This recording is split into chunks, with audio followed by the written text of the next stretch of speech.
I'm on the rail, I wrap it, I bag it, I pack it for sale. Got feeling on speed out, I hit me to chill. I give it a thrill, I put it on film. Niggas facade, get applaud, that ain't real. Come to my section and flex, we can tell. I got a show where she dipping them nails, I'm flipping my L's, I know they can tell. I did it too major, they hit me for favors. Been him since the cable was cut in the cradle. What's up, only right that I do it. Colossal until I'm a boss, so they want me to fail. Look, we prevail, tell them to point out who said it, they run it. Bitch, I'm on your tail. Know that they talking, they telling them tales. Just know how to tell, that shit for the sale.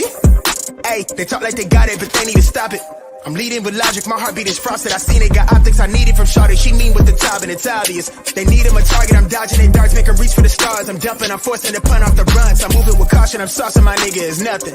From nothing to something they'll never be. Tycooning, I'm Jay with the thizzle face. I'm nothing my section has ever seen. Run the ice so I'm clutch, I don't need a screen. I'm Curry, I push it from 30 deep. Do the pin in the pad like a surgery. She been curving you just to flirt with me. Toolie tucked off, but the jewels out.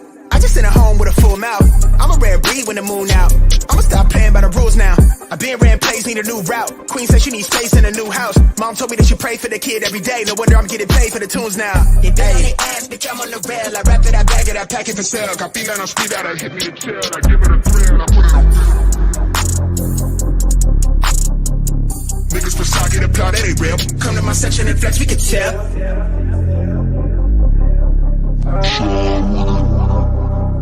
Niggas really outside with it. Roll with it. Roll with it.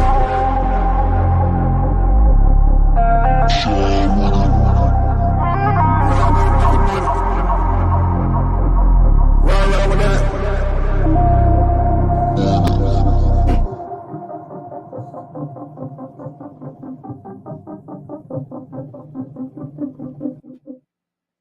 Ladies and gentlemen, what's up? It is Friday night here at Black Man Unfiltered Network. Listen, I'm so glad to see you guys here. 16 people in here right now. All right, let's see how many likes we got. Come on. Y'all come on in the room, but when y'all come in the room, make sure y'all do housekeeping, baby, and get them likes up for your boy. All right, we got 14 watching right now. Let's see how many likes we got, ladies and gentlemen. We got 7 likes. Come on, let's get those likes up, ladies and gentlemen. We got to get those likes up, ladies and gentlemen. All right, let's get them up. Hey, if you know somebody that ain't doing nothing right now, that needs to have some information or needs to have a quick laugh, hey, get them in the building right now. All right, it's good to see everybody here. I got to go to the sanctuary first before I do anything. I want to start with KP from KC5. Al, no tangibles, no vote. Agent Sharpton, we're not falling for it anymore. Corey Hager is in the building tonight. Corey Hager, what's going on, man? He said, Black Man Unfiltered, salute, sir. Salute to you. All right. We got Jill's Chocolate in the building tonight, Boutique. She said, hey, Black Man panel and chat, I'm here for the barbershop shenanigans. Absolutely. We got Jenny in the building tonight. The Jenny Morena is in the building tonight. Thank you so much, sweetie, for being here and moderating. Hopefully I'll see you somewhere else. All right. Let's see here. The World Class is in the building tonight. World Class, what's going on, my boy? Good to see you, man. We got Earl Owens in the building tonight. He said, peace, fam. World Class also said, like, share, comment, subscribe, hit the notification button. That is also correct. Please hit that notification button, please. All right. All right. Give me just a second. All right. Let's see. We got Earl Owens. Let's see who else we got in here tonight. We got the Young Peasy in the building tonight. What's up, bro? What's going on with you, man? How you doing tonight? We got Von Bryan in the building tonight. All right, and we got, let's see here. Earl Owens says Al needs to sit down and eat his butter biscuits. All right, absolutely. All right, man. Like I said, again, it's so good to see you, to be here tonight, to be able to see you guys. My grandmother used to say it's better to, people used to say, how you doing, baby? She used to say, well, it's better to be seen than viewed. And so tonight, it's better to be seen than viewed, ladies and gentlemen. There's so much going on in the world today, but tonight, we're going to do something a little different. Tonight, I got some intelligent brothers in here tonight, and we're going to dissect Brother Al Sharpton tonight. We're going to dissect him tonight. I have a video that I'm going to put up here, and we're going to dissect it as we go. We're going to tear it all the way down to the ground. All right, because Al Sharpton has lost his damn mind. So we're going to tear it all the way down to the ground. And I want to, so guys, if you're coming in, I sent the link out to everybody. They should be here. I do have a few guys in the back right now. We're going to go ahead and get started. Again, thank you for coming. If you're just getting here, please hit the like button. Please hit the subscribe button as you come in. This network is doing great things. We had a show earlier today with my girl, Lexi. So if you didn't see that, go back and watch it. The Duster Sphere was amazing. Get Your Mind Right was amazing. Our Reaction Monday was good. Our Talk Tuesday was amazing. And tonight, the guys, we got a show out. All right. So as I come in, I got my guys in the back. Let me go ahead and bring them up so we can go ahead and get started. Listen, guys, we won't be here long tonight, but we will be here strong tonight. All right. So let's go ahead and once we dissect this, we're going to let y'all suck it in until next week. All right. So let me bring all my fellas in here tonight. First of all, I want to bring up my guy. Y'all know who he is. Y'all see him all the time, just like this. Let's bring him up. No Captivity with Freezy's in the building tonight. My brother. What's going on, man? What's going on, Black Man? Like I told you, man, I couldn't make it last week. We went through that terrible hurricane, but it's a blessing to be here, bro. Hey, how are you and the family doing? We'll get to that in a minute. Yeah. Ladies and gentlemen, all right, now before I bring him to the stage, like he got his own theme song too. Ladies and gentlemen, let's bring up Mr. Bennett, but watch.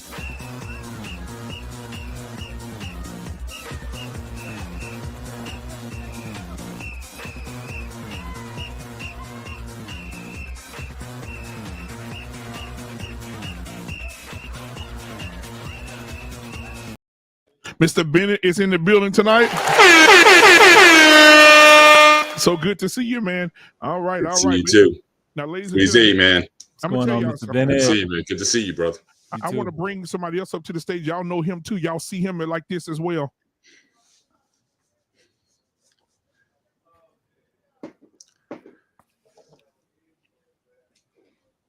My boy JT in the building.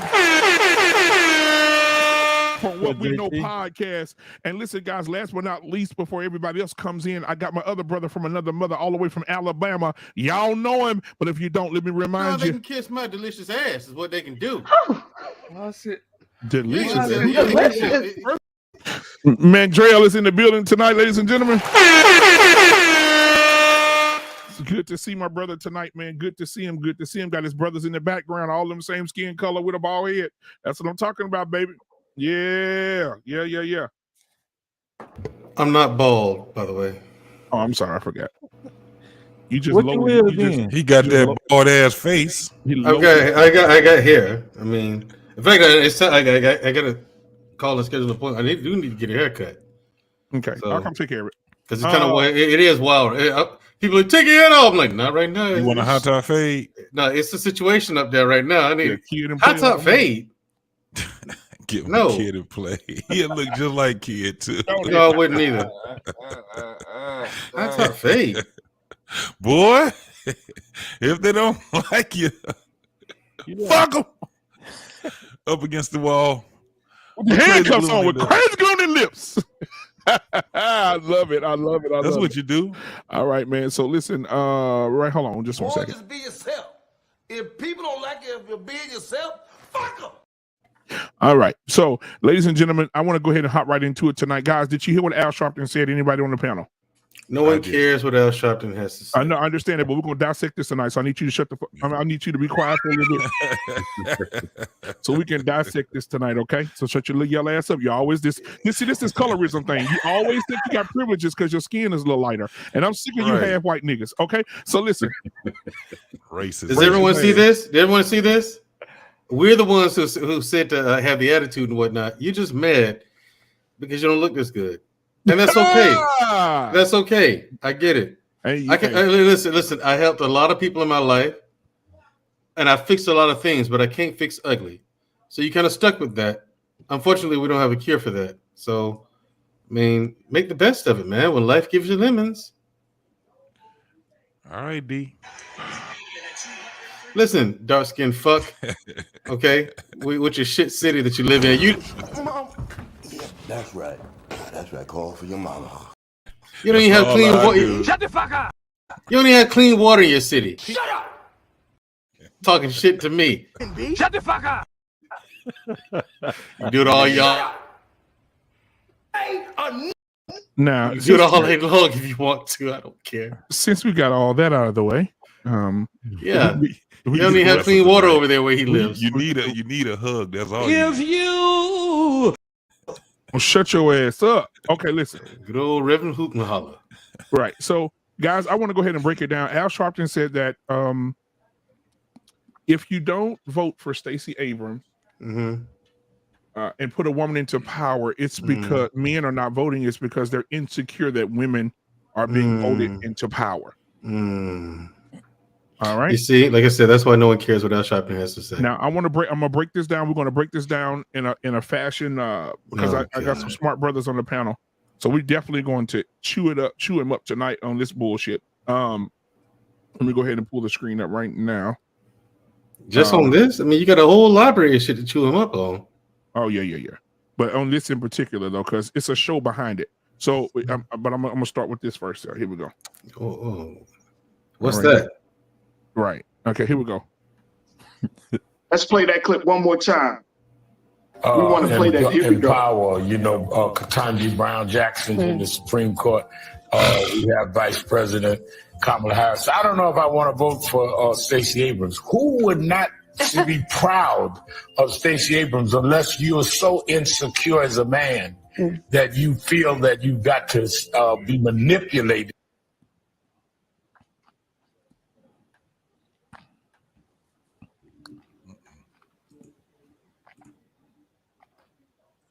Can't hear anything. All right, Mr. Bennett, what is your thoughts? Pause the video. I paused it. Yeah. What are your thoughts, Mr. Bennett? We'll start with you first. Let's dissect this first on what he actually said. Then we'll go into the rest of the video. Mr. Bennett, you go first.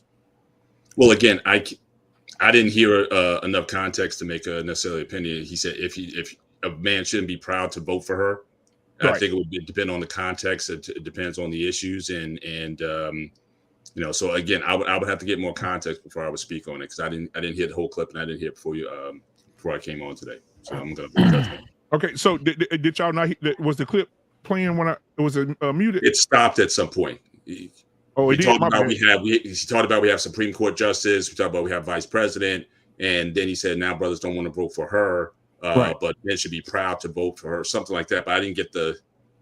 Power, Ketanji Brown Jackson in the Supreme Court. We have Vice President Kamala Harris. I don't know if I want to vote for Stacey Abrams. Who would not be proud of Stacey Abrams unless you are so insecure as a man that you feel that you've got to be manipulated? Oh, so that was what he had said. Now let's listen to this.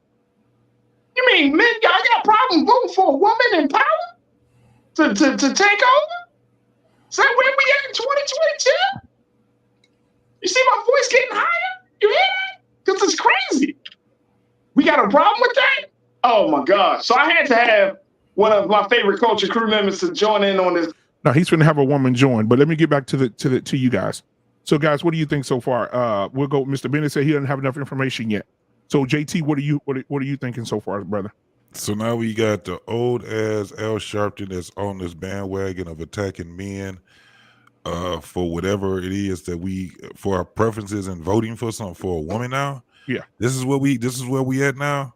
Yep. First and foremost, Al Sharpton is not a credible person to even say anything in the 2000s at all. He has no one that he's trying to lead, and nobody is trying to follow him anymore. He is a radio talk show host now. He's not a activist, and in my experiences of being around, the only thing he is a good talker, and good talkers don't do shit but talk. That's it. He's only been a good talker. So when we talking about this whole thing about you are so insecure as a man because you won't vote for a candidate, and you got Al Sharpton, because I don't even know what the hell I even want to call this man again. It's bullshit. He's full of shit. He got paid. They paid him off, and so he needs to take the money and shut the fuck up. That's it. That's all. All right. So, Mandrell, real briefly, what do you think about what was just said in the video? What do you think? What are your thoughts? It's par for the course, isn't it? I mean, would you expect anything different from Al Sharpton? He's an opportunist, and he always has been his entire life. Al Sharpton has never been on the side of men or black men or black people. He's on the side of green, and always has been. That's proven. He's a paid government informant. He's a literal sellout. Literally, he gave the government information on all movements. Martin Luther King, his small dealings with the Nation of Islam, the Black Panthers. He was selling us out to the government for money. He did the same thing with the mafia, but the government had to protect him from that because they were going to kill him. This is all public information, by the way, and I made none of this up. It's not conspiracy theory or anything. He's a nobody, and in my opinion, JT, he's never been a good talker. He's always been full of shit. Even as when I heard him talk, I've never believed a word he said. All right, so no captivity. Last but not least, what Freezy. Drelly, you know what? Me hearing him say that, I see it's became a popular Democratic strategy to gaslight their voters. Because me hearing Al Sharpton say that seems like he took a page out of Joe Biden's book because I remember when Joe Biden said, "You're not black. If you don't vote for me, if you don't vote for me, you're not black." Yeah, so it seems like this is like it's became a popular Democratic strategy. That's why I don't take none of that shit serious, man. It's just popular talking points and strategies to get you to shame you and gaslight you to vote for somebody who might not even be equipped to run for that position. So yeah, I just think he took a page out of Joe Biden's book. Absolutely. He's on the payroll. He have to take a page. He's on message. Right. So what I want to do is let's go ahead and dissect the rest of this video. Let me go ahead and play this part. The video was longer, but I went ahead and just got to the part of it that we need to dissect. Here we go. This conversation. She's a woman that is unapologetically a woman. Always talking about always keeping us up to date on. All right, let's talk a little bit about this. Reverend Sharpton said that you are that insecure as a man. Here's my question, because I think this speaks volumes about where we are. I'm posing a question. Do you believe that men have a problem with women in leadership? What say you, Nero? Do you believe that to be the case? As Reverend Sharpton said, that some men may be insecure about voting for Stacey Abrams, another woman? So first of all, you worded the question differently. First, you asked. I said black man. Yep, you said black, but then I'm gonna get to that. But check this out. But when you asked me the question just now, you did not say black man. I did not say black. And I'm glad that you didn't, because that was gonna be my first thing. Men, can we just start there?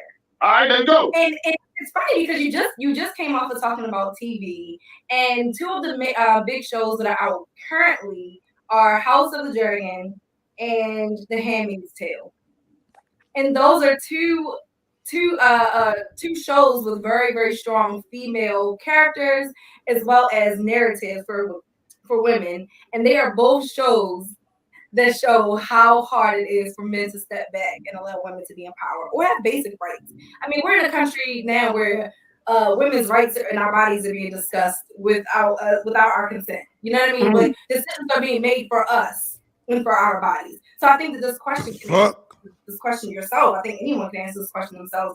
But I don't want to be unfair and put like this general umbrella over all men. No, all men are not insecure having women in leadership. But yes, on a large scale, globally, men still have a huge issue with women being empowered. Huge. So, I mean, all right, guys. What are your thoughts on that? We'll start. DL Saint just came in. DL Saint. We'll start with you first, man. What are your thoughts on what you just heard, my brother? What's good? First of all, hello everybody. How y'all feeling? What's up to the chat? To that noble chat. Yeah, oh man, Mandrell here, man. You ain't tell me Mandrell was gonna be here. I ain't got my head right. No, I'm just kidding. Welcome, brother. Good to see you, brother Mandrell. Good to see everybody on the panel. With respect to women being ready to follow men, I think the West right now has been primed and been following men for going on 2, maybe 3 generations now. Right, men, especially when you're talking about our community, you know what I mean, and when you talk about the way people are raised in the home, right, divorce and all that, single moms. They're the leaders. So you have guys who are absolutely used to and programmed to follow women. Now there are guys out there who are more traditional, and there are guys out there who want to take charge when it needs to be. And brother Mandrell probably co-signed with me on this. Warriors, we know how to lead and we know when to lead, but more importantly, we know how to follow. I could be the number 2. I could be the number 3. I could be the first sergeant. I could be the sergeant major, or I can be the CO, the commanding officer. Right. So there are a lot of men out there who don't deserve or has earned the right or the respect to lead, and they do a horrible job of it, and they get mad when them women leave them. That's something else, man. But yeah, and then she made that comment about society is talking about women's bodies. And women women love to go into this, right? They love to go into this. And it all boils down to this Roe v. Wade thing and, leaving up to the states and it all, making that option, that highest option that women have. I'm trying to stay away from the YouTube hot words. You know what I mean? So women want to be able to stop certain things. Well, you know what I mean? It's like, well, men never had that option. And we probably, it's one of those things like women want to be equal. Women want to be independent until it's time for a child support check, until it's time to deal with a situation or a decision that they don't want to be wholly accountable for. You know what I mean? And we have a society that's set up that helps let's keep it 100. We have a society which is set up to extract resources and money from men for a decision that a lot of times the man had nothing to do with. You had no say in the matter. You know what I mean? So, and now it is what it is, but I'm just saying when I hear that from women, I'm just kind of like, man, all right, here we go. You know what I mean? Because women come to me all the time. They talk about this Roe v. Wade thing. They're like, you should help. You should help us fight. Like, well, you ain't helping me fight to get half, to custody of my child. You ain't helping me fight to be the man in my child's life. So why should I help you continue to get over? You know what I mean? Like, I don't get that. I don't get that at all. And I just jumped in, so I don't know what we've been talking about before this, but I just heard that. The thing is, Al Sharpton, I'm going to catch up real quick. Al Sharpton was on MSNBC, and he was speaking on men and Stacey in the situation in Georgia with Stacey Abrams. I do think Stacey Abrams is behind in the governor race right now because if she wasn't behind, he wouldn't have said something like that. So he said that why would men not want to vote for Stacey Abrams? And if you don't want to vote for Stacey Abrams, you are insecure as a man. That's like Woman King. If you don't want to watch Woman King, then you're insecure as a man and you're racist if you're white. You know what I mean? Like it's one of those things. Like, well, maybe I don't like what Stacey Abrams stands for. That's right. So, let's go to keep JT. it a buck. Go ahead, JT. I heard Woman King was terrible. Oh man, no, I liked it. I actually liked it. It was a good story. I liked it. but we ain't be able to talk about that later. Okay.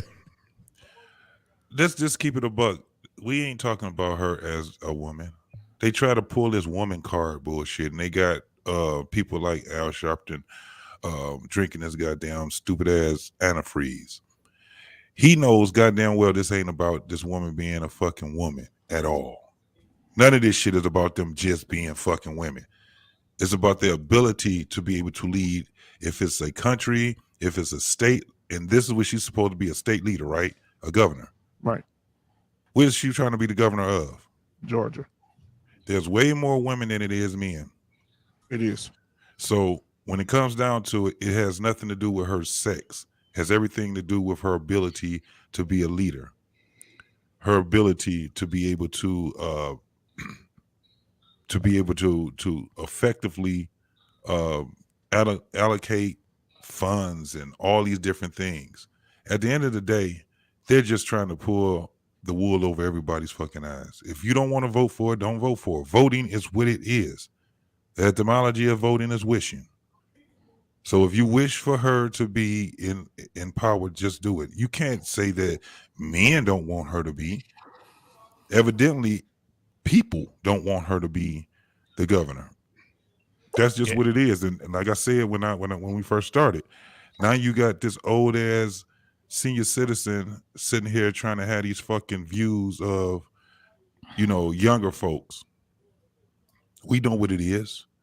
Right. Damn that. It is not about her being a fucking woman. We got women governors. We got women presidents of they CEOs. There ain't never been a time that women, ever since the damn 50s, the women didn't have equal rights. Give me one thing that women don't have rights that men have.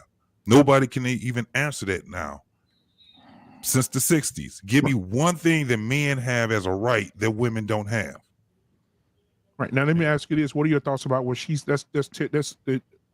when she said that they're discussing their bodies, right? So I want to dissect this entire piece.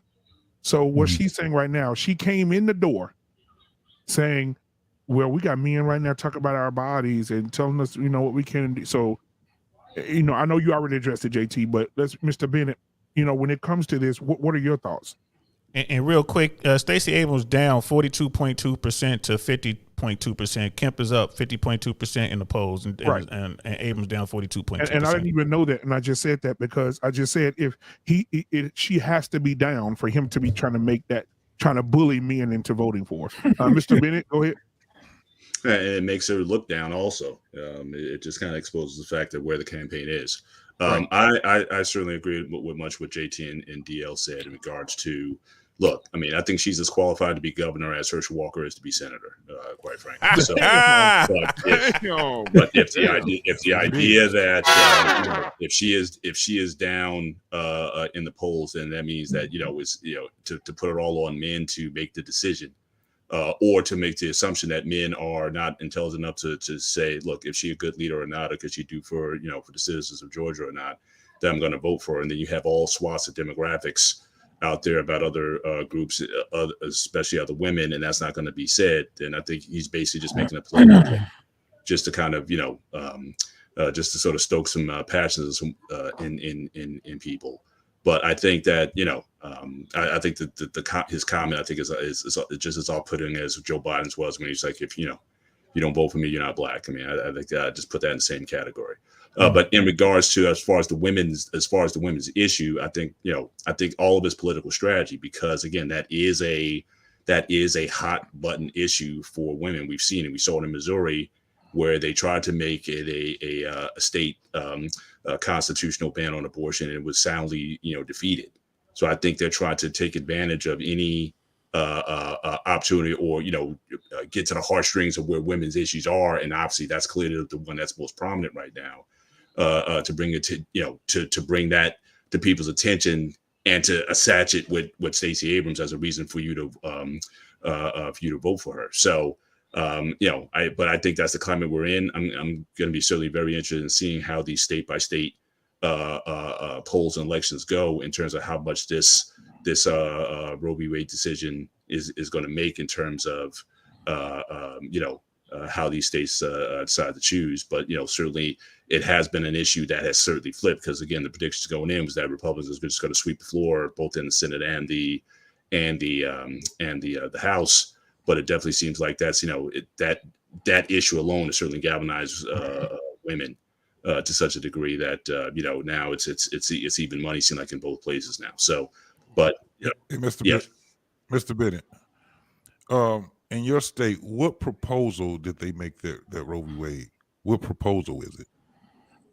So, for instance, in my state, it's proposal 3. I'm not familiar with the actual number offhand. I know the governor, as soon as the decision came down, he was, in fact, even before it was even going to go down, that he was going to make sure that. Oh, so you guys are not even voting on it? No, that is basically, it's essentially codified in the state. So it's not in Northeast Jersey, you're not going to, no traction is going to be made on that to overturn anything in regards to that. So in fact, nothing in the Northeast for that matter. New York, Connecticut, PA, that might be kind of 50-50 or whatever, but New York, Connecticut, Jersey, no, that's not, nothing's moving on that. Granted, it was already signed off that that's going to be, as is. No captivity. Oh, my bad. No captivity with Freezy. What are your thoughts on what she said? Well, we've been trying to, especially black women, we've been trying to give them a chance, but we see what happened with Patrice Cullors, right? I mean, right. It's a disaster. Listen, I just really read this stat the other day. Less than 1% of Americans of the American population is and maybe Mandrell can speak more to this. Less than 1% of the American population is enlisted in the military. Guess how much percentage of that less than 1% population are women? It's like 16%. They don't want these leadership roles. It's not that we don't want them in it. They don't want to be in it. But we got women like this on on shows and stuff, gaslighting and trying to shame men, like, we don't want women in leadership. Well, I don't want it. I would rather see a man in a leadership role, especially overseeing the entire population full of men, women, and children, right? But we've given women chances, and especially it doesn't end well. It's because their heart is not in it in the first place. They're trying to prove something, and prematurely they wasn't ready for that position in the first place. You understand what I'm saying? Yeah. So I forgot who said it on the panel. They want equality. I think Saint said it. They're pushing for equality, but what does equality mean? You're gonna have to take all the stumps and bumbles that come with the position. Are you ready? Are you ready to fulfill all of these needs that comes with this position? Are you ready to go through all of these hurdles that come with this position without any stains on your name? Okay, but right. I just don't think they want these positions, and the numbers show. That's what I think. All right, so Mandrell, last but not least, what are your thoughts on what she said before we start the video back?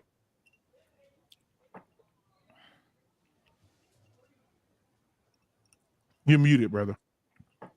Well, the thing is, first and foremost, what she said was nonsensical at best. I mean, I think we can all agree on that. But what women see, she's confused because women in general are confused. Women don't actually want power; they want control. Mm-hmm.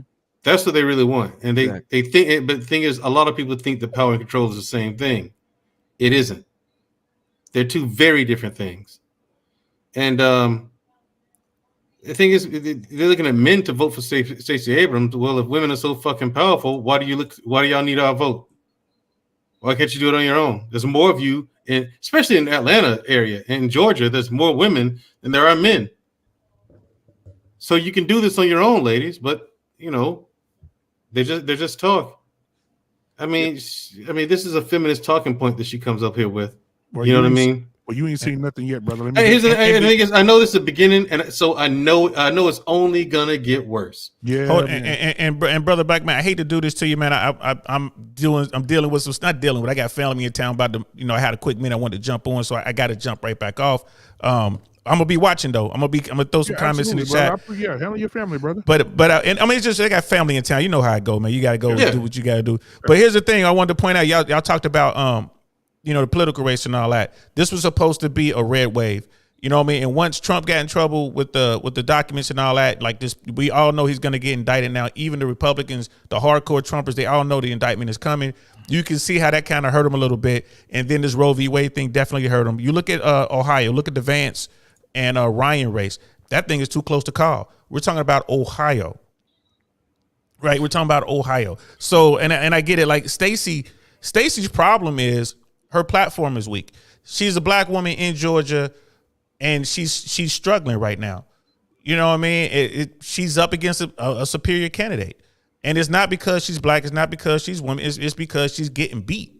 You know what I mean? It takes money. And if the DNC is not going to dump the money that it takes to win that seat, then they're just going to write her off. That's just how the game is played. So don't get mad at me if you out there, we playing full contact and somebody clean your clock and you going to sit around and cry foul. Nah, that's how we get down. You want to lead.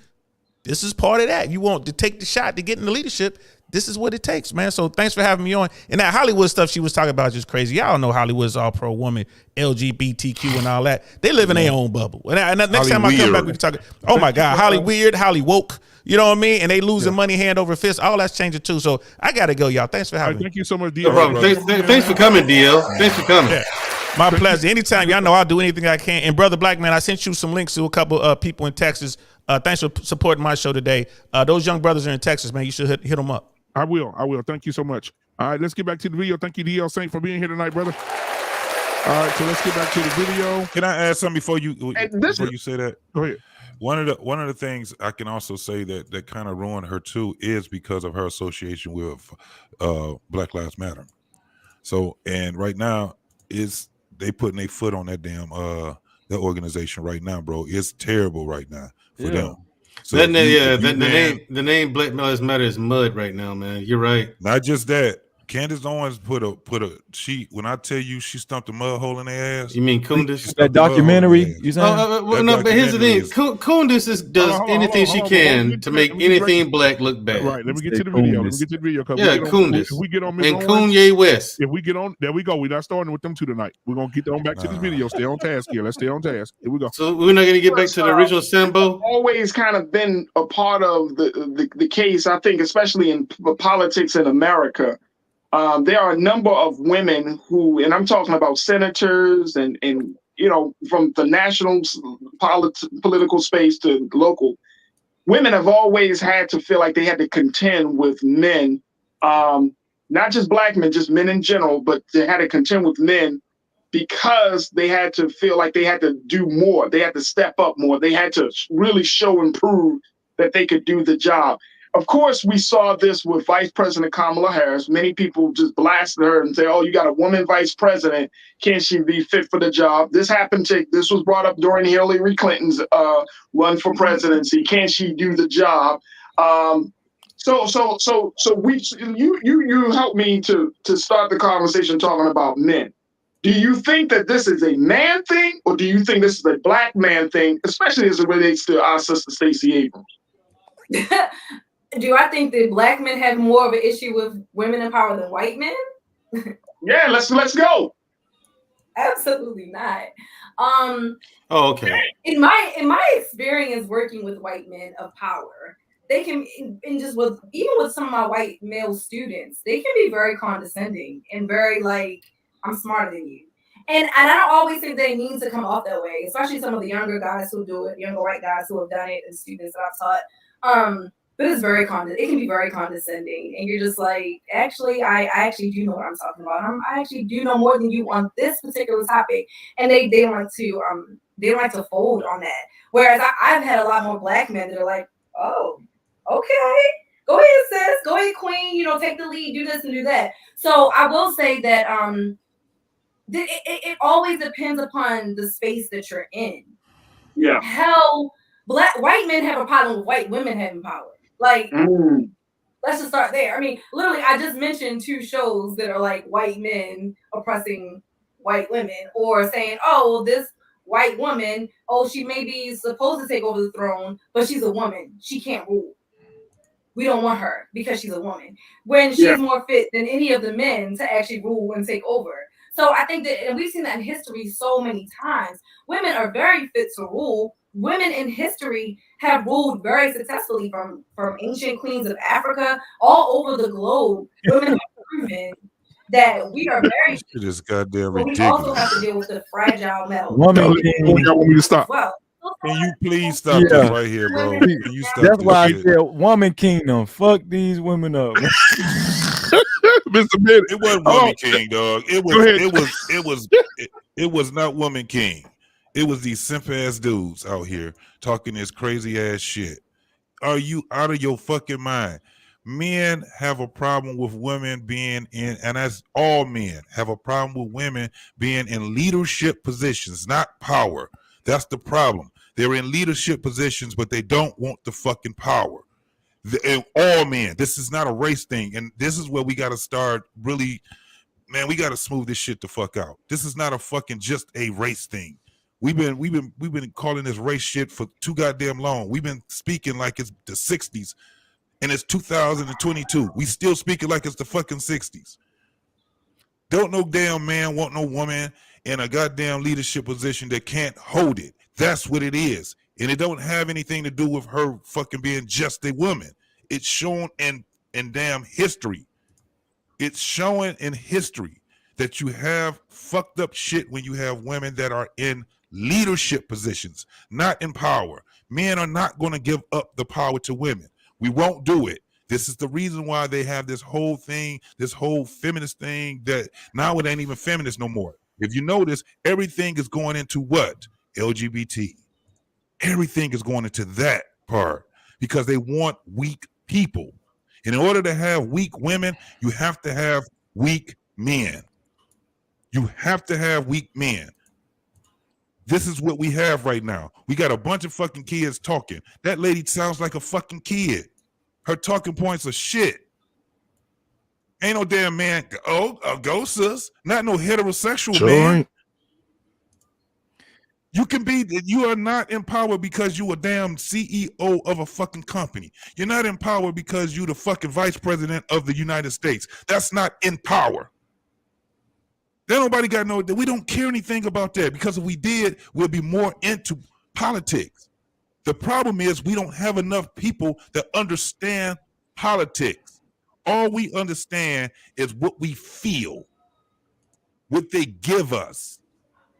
That's it. Nobody is going out here actually learning what politics is all about.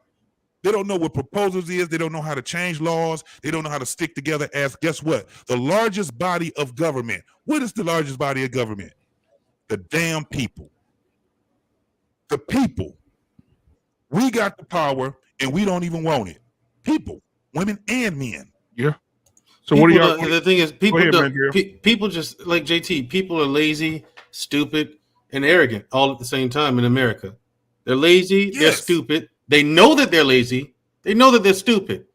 But they also have the gall to be arrogant at the same time. So what are your thoughts about what she said? Well, everybody wants the machine to just work. And I'm getting to that point, Black Man. It's a machine. Think of America as a machine. Everyone just wants a machine to work, but no one wants to do the maintenance. No one wants to chip in. No one wants to degrease an engine. Nobody wants to wipe anything down. In other words, vote, stay informed, things like that. Get involved. No one wants to do any of the maintenance. Okay, but they just want the machine to work. They want to go to work, do their job, and go home. And see, this is all done on purpose, and it's worked out massively. See, there are two ways. There are two things you have to do to control people. First of all, frighten them. Second, you demoralize them. And if you look at the State of the Union and the vast majority of people here, they're afraid, they're poor, they're demoralized, and they think it's best to just hold take orders and hope for the best.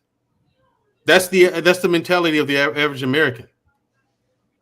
And like I said, it's worked out beautifully. That's how you control, and that is actually how you control people. First of all, frighten them. Second, you demoralize them.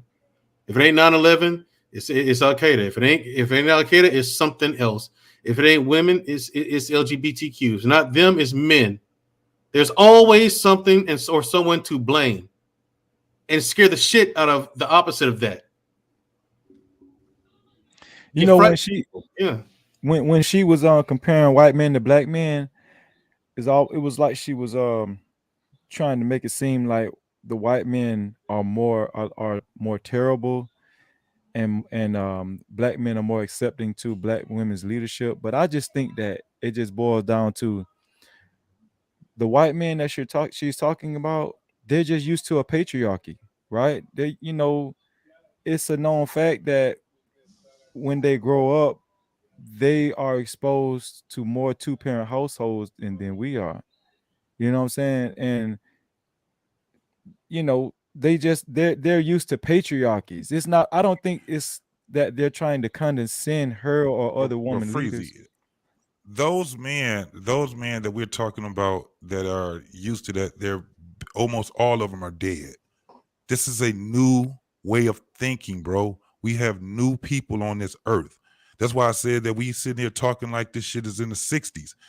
This ain't about no black man versus white man thing. No. I'm talking about versus a system. The system that we have is a system. What I mean is this: the system that we have as the people is way more larger than this system that we're depending on, which is what we're talking about as government.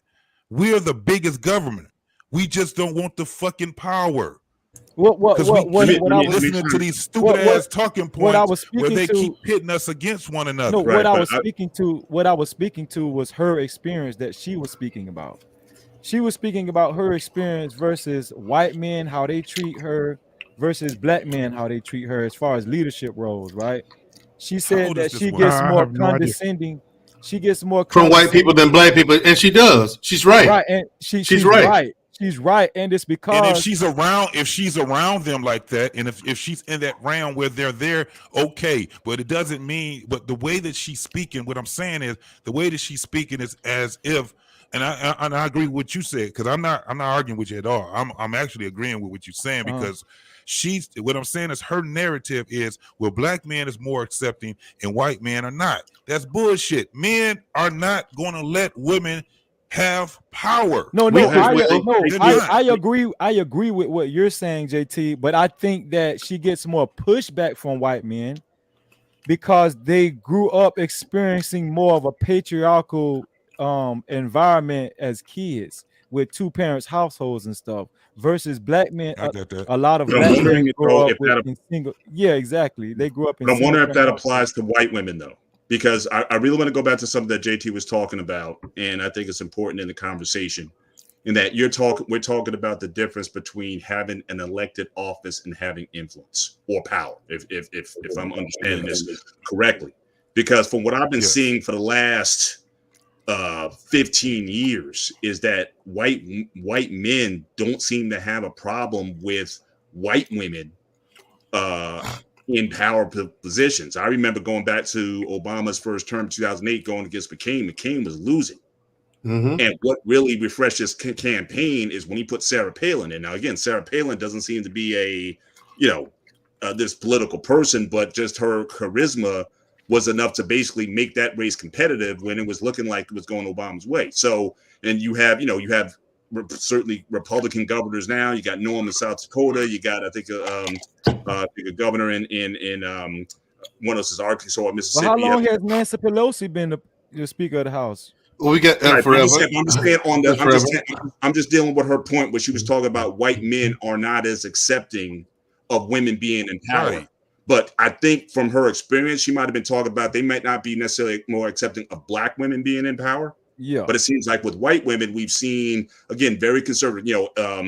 Haley, Governor Haley from Kentucky, who was we have a white female governor here in Alabama, Kay Ivey. That's why I was talking about that. Thank you, Kay Ivey. So and here's why they vote for them, though, Mr. Bennett. Sarah Palin got up there, got so much support because number one, she was cute. Second, she had right wing talking points. She said everything those guys, the right wing males wanted to hear, and that's what I'm getting to. But that's exactly what I'm getting to. They don't have a problem as long as you are in lockstep with their talking points, or if the powers. So basically, when you do it, the powers are still essentially residing with the men. The women are going to be there as the face, but the men are still going to be the drivers behind it. And so in those situations, it seems like they're not going to have an issue. But if you are opposed to that, then you're not going to get necessarily the support from them. So if she's talking from a black woman's perspective, why certainly white men or white power structure is not necessarily going to get behind her? Is it because that they feel that she's not going to necessarily co-sign on everything that's on their agenda? So I just want to highlight that from JT's perspective. That's where the power is, the influence. Okay, are you going to do? That's why some of these people who you look like, well, how in the world can they win? It's not because of certainly what they're bringing to the table. It's not because of their ideas. It's not because of their expertise in political matters. It's because they're going to reside where the power is. And so as long as they co-sign on where that power is, then they're going to get the full throat of support. It's like these women, they're not looked at as a threat. But if a black woman is going to be in some of these positions, historically, I think that would certainly be a threat to a lot of men. But I would agree to say, in more particular to white men than to black men. Why do you think Candace Owens gets so much support from right wingers? Because again, because she's in lockstep. As long as you're in lockstep, those puppet strings on. Then and she kind of works overtime to get that. It's not to say that I don't know, because she used to be a Democrat, she used to be liberal, she used to be on another side, but it's almost like she make a calculus to say, hey, I'm not making any money over here, so let me just co-sign on this. And then now she has all this move behind her. No one was listening to her when she was I guess on the liberal side of things, or at least she was crowded around other liberal voices. But now she's a unicorn in that space, and she gets a lot of influence, and she gets a lot of opportunities in that space. So I think that's really where it is.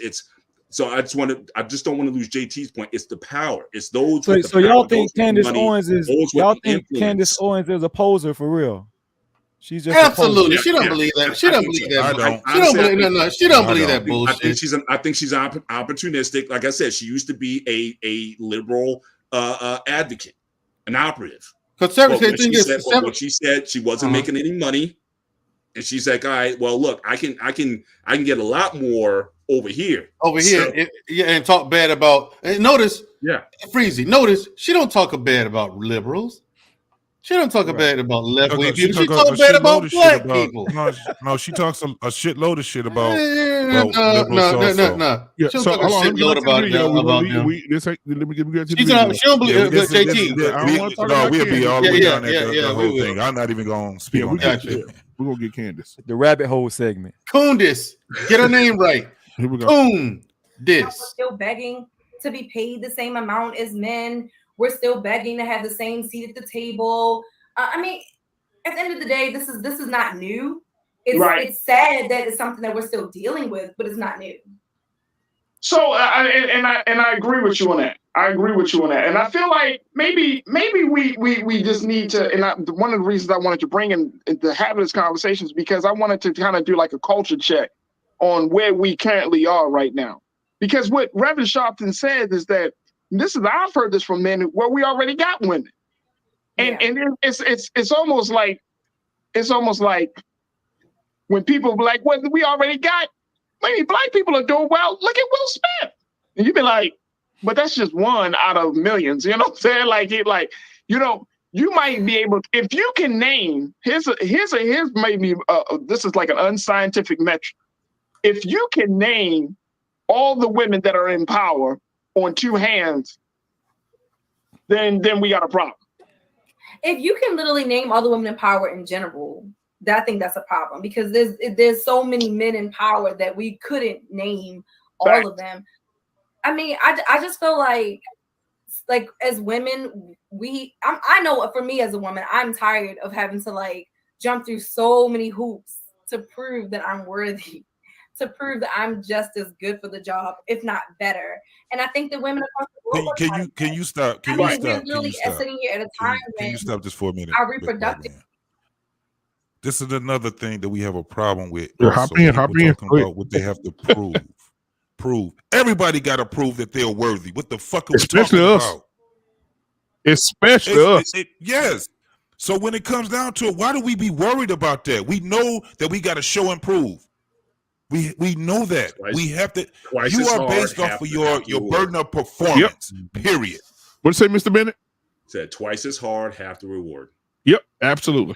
We've been doing this forever. We should never have to. Ingrained in me forever, and the guys I'm with. So right. So everybody's got to put it in. So rather than man, you just same here.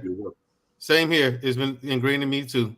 Since all there's winners and there's fucking losers. What the fuck? That's life. They really don't. Hey, we got Heat in the building, y'all. Heat, what's going on, man? What's going on, big bro? How y'all doing tonight? Good. Doing all right. Heat 75. I'm triggered, Mr. Hinks. Mr. Hinks. Heat 75. Man, I'm just trying to figure out why Mandrell keep calling that woman a coon, man. She is. I'm just trying to say, man, she's sexy than a motherfucker, Mandrell. You need to stop that shit. That has nothing to do with her being a coon. Intelligent black woman. That's a beautiful thing, man. Mm-hmm. Yep. Tap dancer. All right. So listen, I'm gonna start the video back. Y'all let me know when y'all want to stop because it gets better. Here we go. Does it? There are women who, if they're raped or if they get pregnant out of incest, they still can't abort that baby. I mean, this is the time that we're living in. So for me, I feel like women's rights are being scaled back. Our rights are being taken away. We're not progressing. In some ways we are, but on a large scale, when laws can be written that change the trajectory of women across this country, that's a problem for me.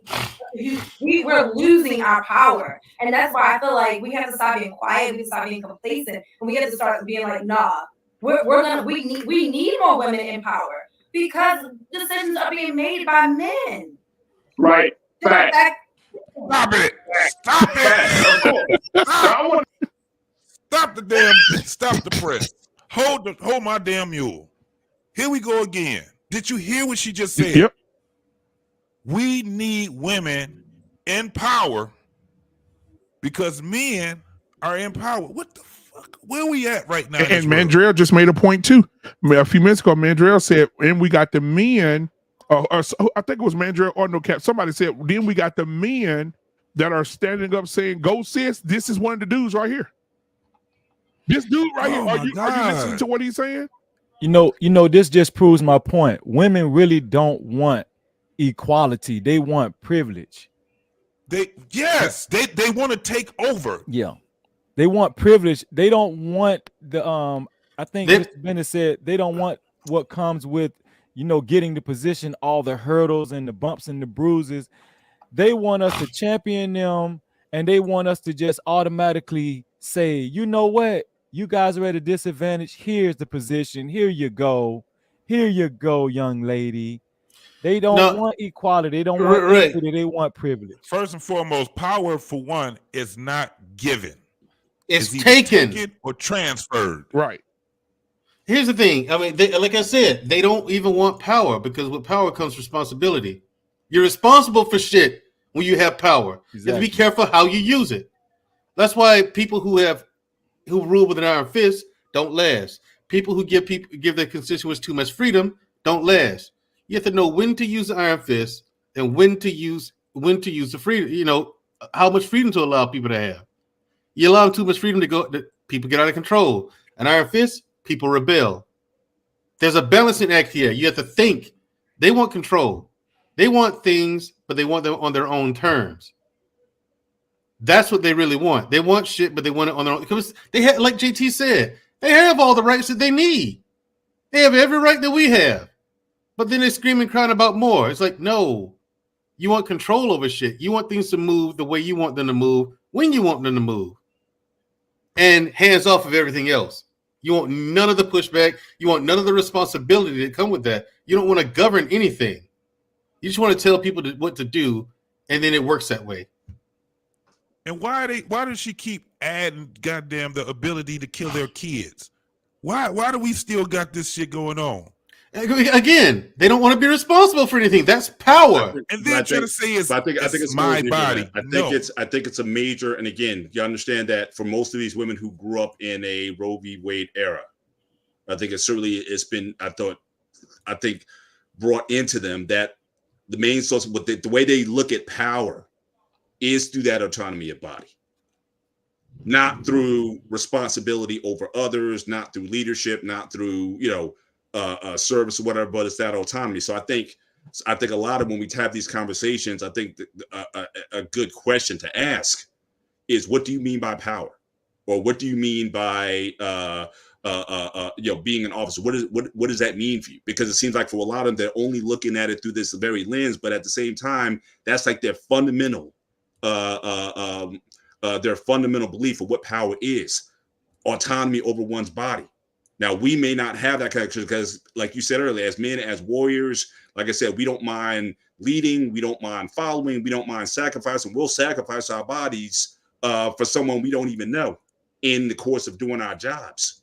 Women, I don't necessarily think, or at least a lot of them necessarily have that bred into them or taught to them as females. But men are the ones who are brought up to be that sacrificial person to think of others before themselves. The only exception with women would be their children, their offspring. So I think it's the way she's looking at power, or the way it's being framed. It's through this very narrow lens, but it doesn't necessarily translate to all these other issues that need to be dealt with.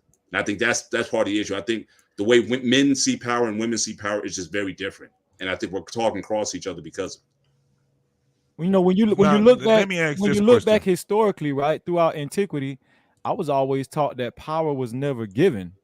It's not. It's transferred to taken. You know what I'm saying? So that's why I always go back to. That's what I'm saying. I know Mandrell can speak to this more in the military. You know, of the less than 1% of the population that's in the U.S. military, only 16% of that less than 1% is women. They're not built for that shit. That's what I'm saying. They're not. And 30. Look. But just even there's a 30% of them. Then there's a 30% of them that don't even complete their full term. They get out on a medical. Yeah, they get out because they're too. They get out because they're too damn big. A lot of them medical, where they can't run, where they can't do push-ups. Yeah. They don't even complete their term. They don't want it. A lot of those medical discharges, man, the vast majority are women, and they're women who just kind of they find any excuse. Like, I don't know a woman who got out on a medical discharge because she was pregnant. She was pregnant, and she's like on the medical. Yes. She got out. Like, how do you get a medical discharge just because you're pregnant? You know what I'm saying? It's like you see a lot of that. Yeah, it's a lot of that. They don't want the responsibility. It's the full benefits of the military if she gets discharged. It's an honorable discharge. Wow. So yeah, getting pregnant. Most of them when they feel like when they about to get deployed, guess what they end up getting doing? pregnant, so they won't deploy. Getting pregnant, and here's the thing: they end up having a baby. Yeah, here's the thing: if you get out on a medical discharge, okay, there's no foul. You did nothing foul. You got injured, and you cannot continue to do your job in the military because of your injuries. That's what a medical discharge means, or you can get medically retired. Okay, so yeah, when you get out, if you got a good record, it's an honorable discharge. If your record lines up with the qualifications of being honorable. And so, yeah, they can get pregnant, get out the Army, honorable discharge, and they got full benefits as a veteran. If that ain't privilege, I don't know. I can't do that, though. You know what I'm saying? But that's power, though. Yeah, it's in power. That ain't power. That was a privilege that was given to them, again, by men. Right. You know what I'm saying? But again, that's a right that they have that we don't. You know what I'm saying? I can't do that. All right. So, well, Hank, what are your thoughts? And then I'm going to play the video. You're on mute, Hank. You saying some good shit too. Yeah, you ain't lying, JT. I was, but I was saying I was late to the party, so I'm kind of behind the 8 ball. So I'm just trying to listen and catch up. Yeah, Go so ahead, I can catch up in 15 seconds. Al Sharpton got on MSNBC. And looking like an anorexic Texas backhorn billy goat and said that women I'm gonna let that sink in. Let y'all have that. Okay. So then he looked like that. That's why I'm laughing. He actually looked like that. You described him to he go way back. He looks like this guy Gary Gnu. I don't know if hell yeah, on Great Space Coast. I'm not alone in that. Know the news like Gary Gnu. So he got on there and said that if men, he said black men, he said if men don't vote for Stacey Abrams to be governor, then they're insecure men because basically they don't want to see a woman in power. So men are insecure. Well, maybe it's not insecure. Maybe they smart. They realize what's about to what could possibly happen if she was in office. Look here, man. He would. I don't look. I might be canceled before I even get started, but I don't think women should be in the military at all. I don't think there's a job in the military that a woman should be doing. I don't think a woman should be on the police force or the fire department. That's just me, though. So, hey, straight to the point. All right, here we go, guys. Let me know when y'all want to start. It gets better. Let me get a couple of comments from our culture crew online here. Dejima Boutique, you say, do women want to be tokenized? How about we focus discussions on qualified candidates who happens to be women? Absolutely. But I'm also in the space of, why do we keep pitting Black men and Black women against one another? Why are we saying, oh, there's already enough Black women? All right, so Black men, step the fuck up. You know what I mean? Like, you're tired of seeing Black women in power. All right, so let's Black men step up. Come on, we cannot act like Black women do not give Black men the space, the time, the love, the care, and the nurturing to step up. We want Black men to step up. Is she trolling? Not, we certainly do.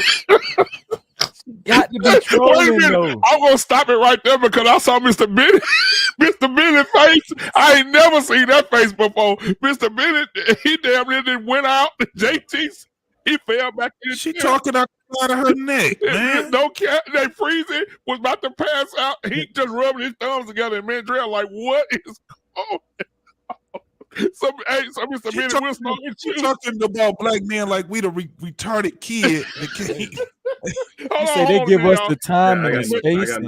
Maybe we didn't hear it right. Hold on, Mr. Bennett. Maybe we hear it right. I'm gonna play it. Yeah, roll the tape back. I'm gonna roll it back. Let's see. Maybe we wrong. I gotta put this looker down. On qualified candidates who happens to be women. Absolutely. But I'm also in the space of, why do we keep pitting Black men and Black women against one another? Why are we saying, oh, there's already enough Black women? All right, so Black men, step the fuck up. You know what I mean? Like, you're tired of seeing Black women in power. All right, so let's Black men step up. Come on, we cannot act like Black women do not give Black men the space, the time, the love, the care, and the nurturing to step up. We want Black men to step up. That's crazy, man. Bro, you know what? I want to be like what? Remember when Barney Mac played as Chris Rock when Chris Rock played the president? Yeah. And when he got up, started slapping people. Yeah, just slapping everybody. That's what I want to do. I just go around just slapping the shit out of everybody. So Mr. Bennett, we'll start with you. Mr. Bennett, what are your thoughts on what you just heard? I got, there's a lesson to say. Usually go with the first thing you say and then just leave it alone after that. So she should have just stopped it, absolutely, and just left it alone. But she couldn't, so she had to say, but, and then that's when everything just went downhill after that. So the idea that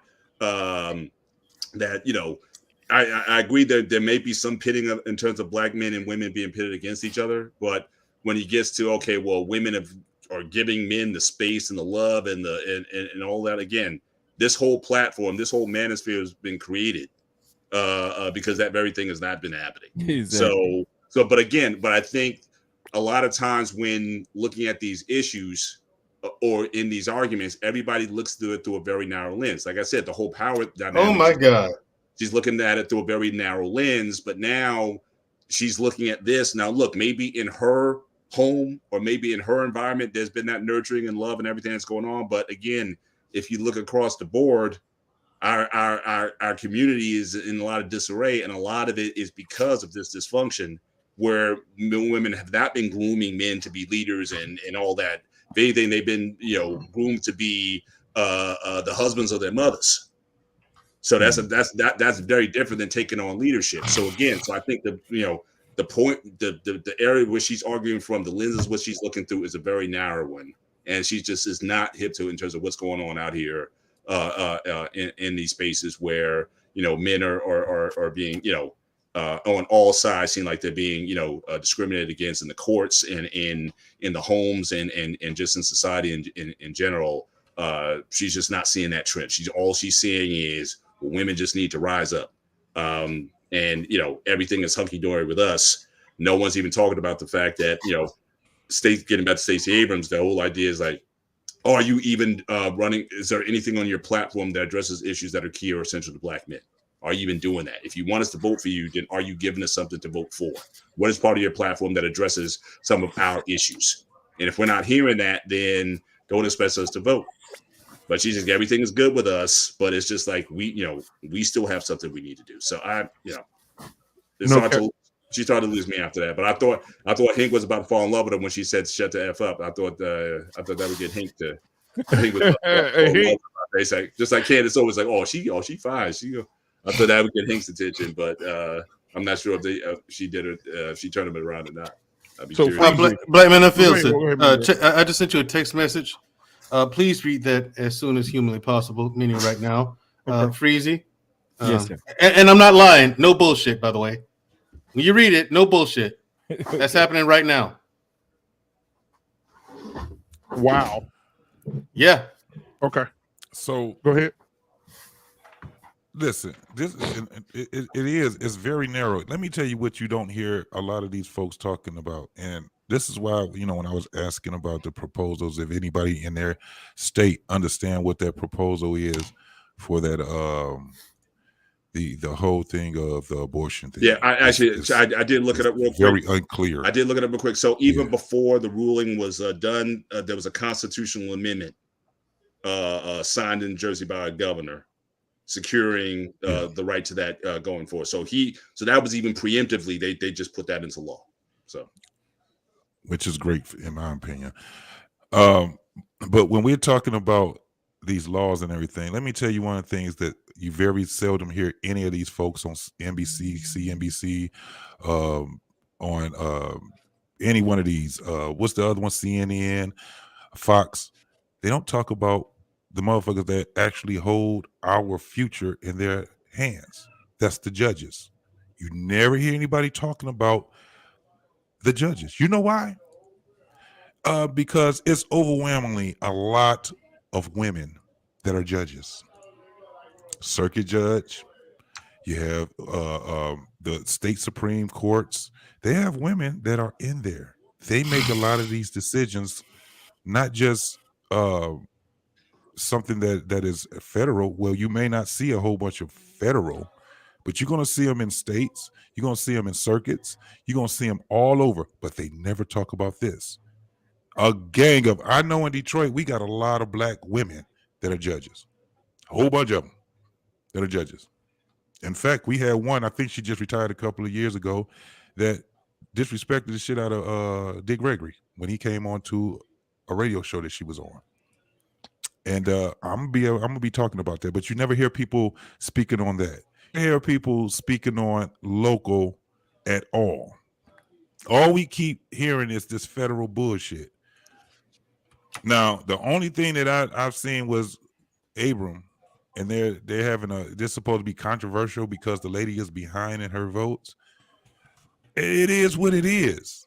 It is what it is. It's not power. It's not like it's this hard thing for a woman to be a damn elected official. It's just not. You got a gang of them, and you've been having a gang of them for a very long time now. This is bullshit what this lady is talking about. Yep. She's talking out the side of her mouth. But guess what, Hank? What are your thoughts on what you heard, bro? I know you got a chance to hear what she said on that, and then I'm gonna play it again because y'all got to hear what she did. It gets better. Go ahead, Hank.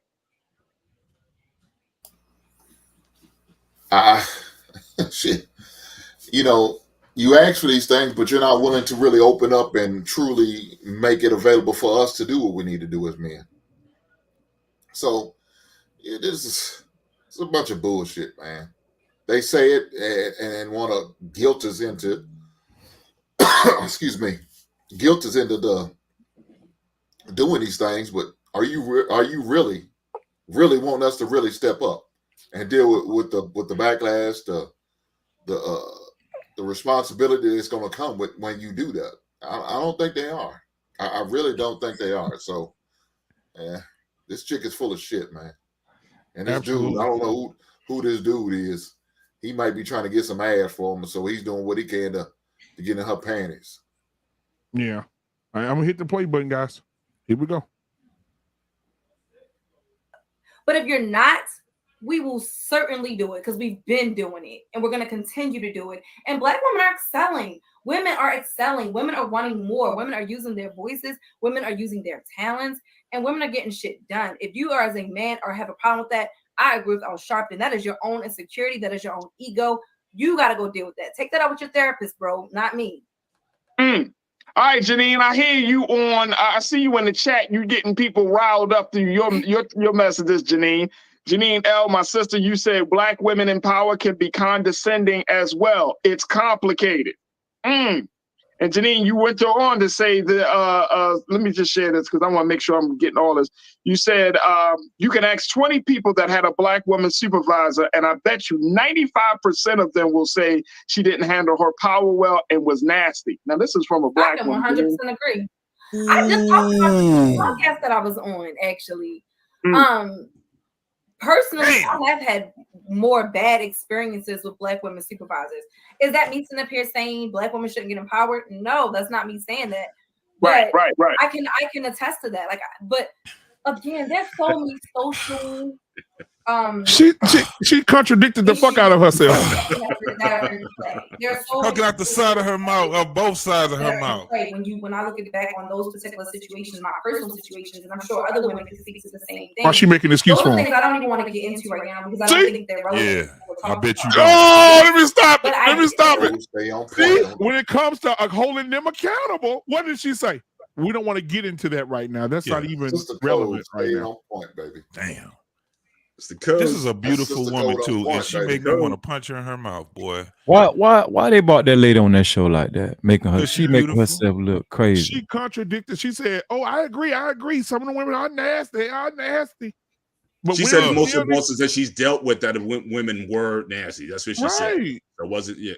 Yeah. And they can't handle their power. She said, "I agree with that. I agree with that. Yes, but you know what I get tired of? She just stepped on her own damn Stacey point. Abrams in office. I get tired of this black feminist talking point. Like they just doing it. They doing the damn thing, girl. Like they just taking over. You know what I'm saying? And they filling all these positions. I don't see it. They're not. The only thing that I don't either, bro. The only thing that they're taking over. I kind of do.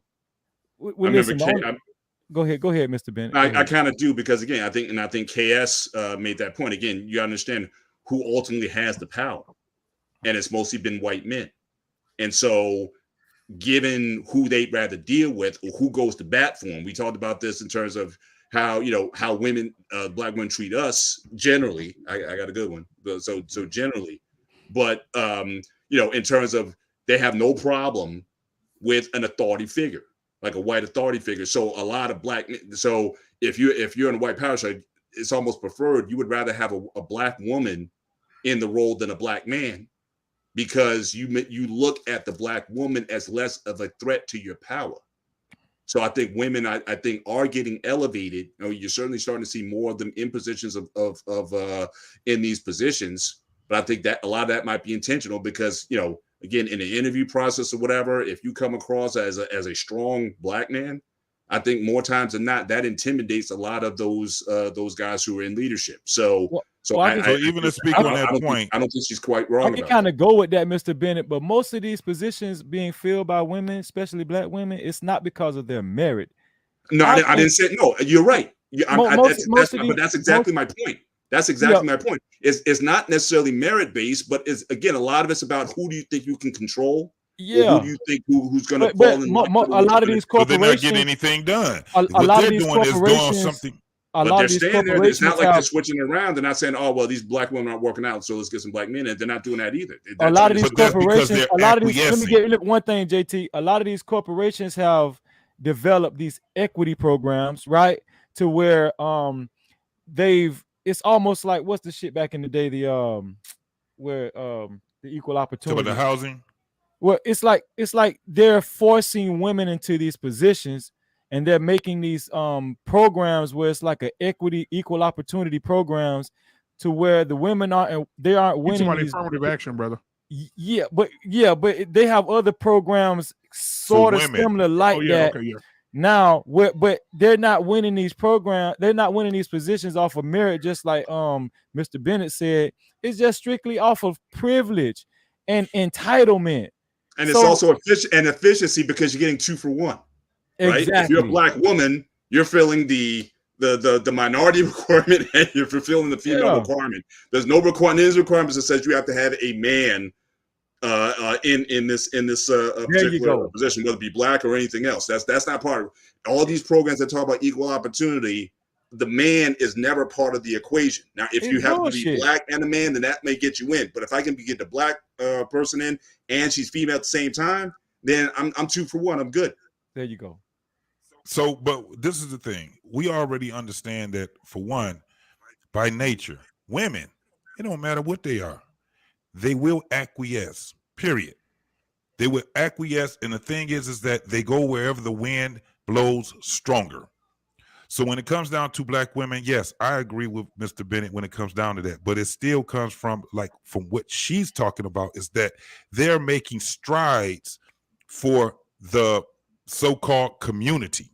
But they're not. They're doing this shit for themselves. They're not doing anything for others. It's for them. So they're not doing shit. All they're doing is, and I know you guys heard this before, they're like the right hand of, and I don't like using the word white supremacy and all that, but it's for the power. Anytime that you can get somebody to acquiesce, to do and fall in line and step in, just like with, you guys were saying about Candace Owens.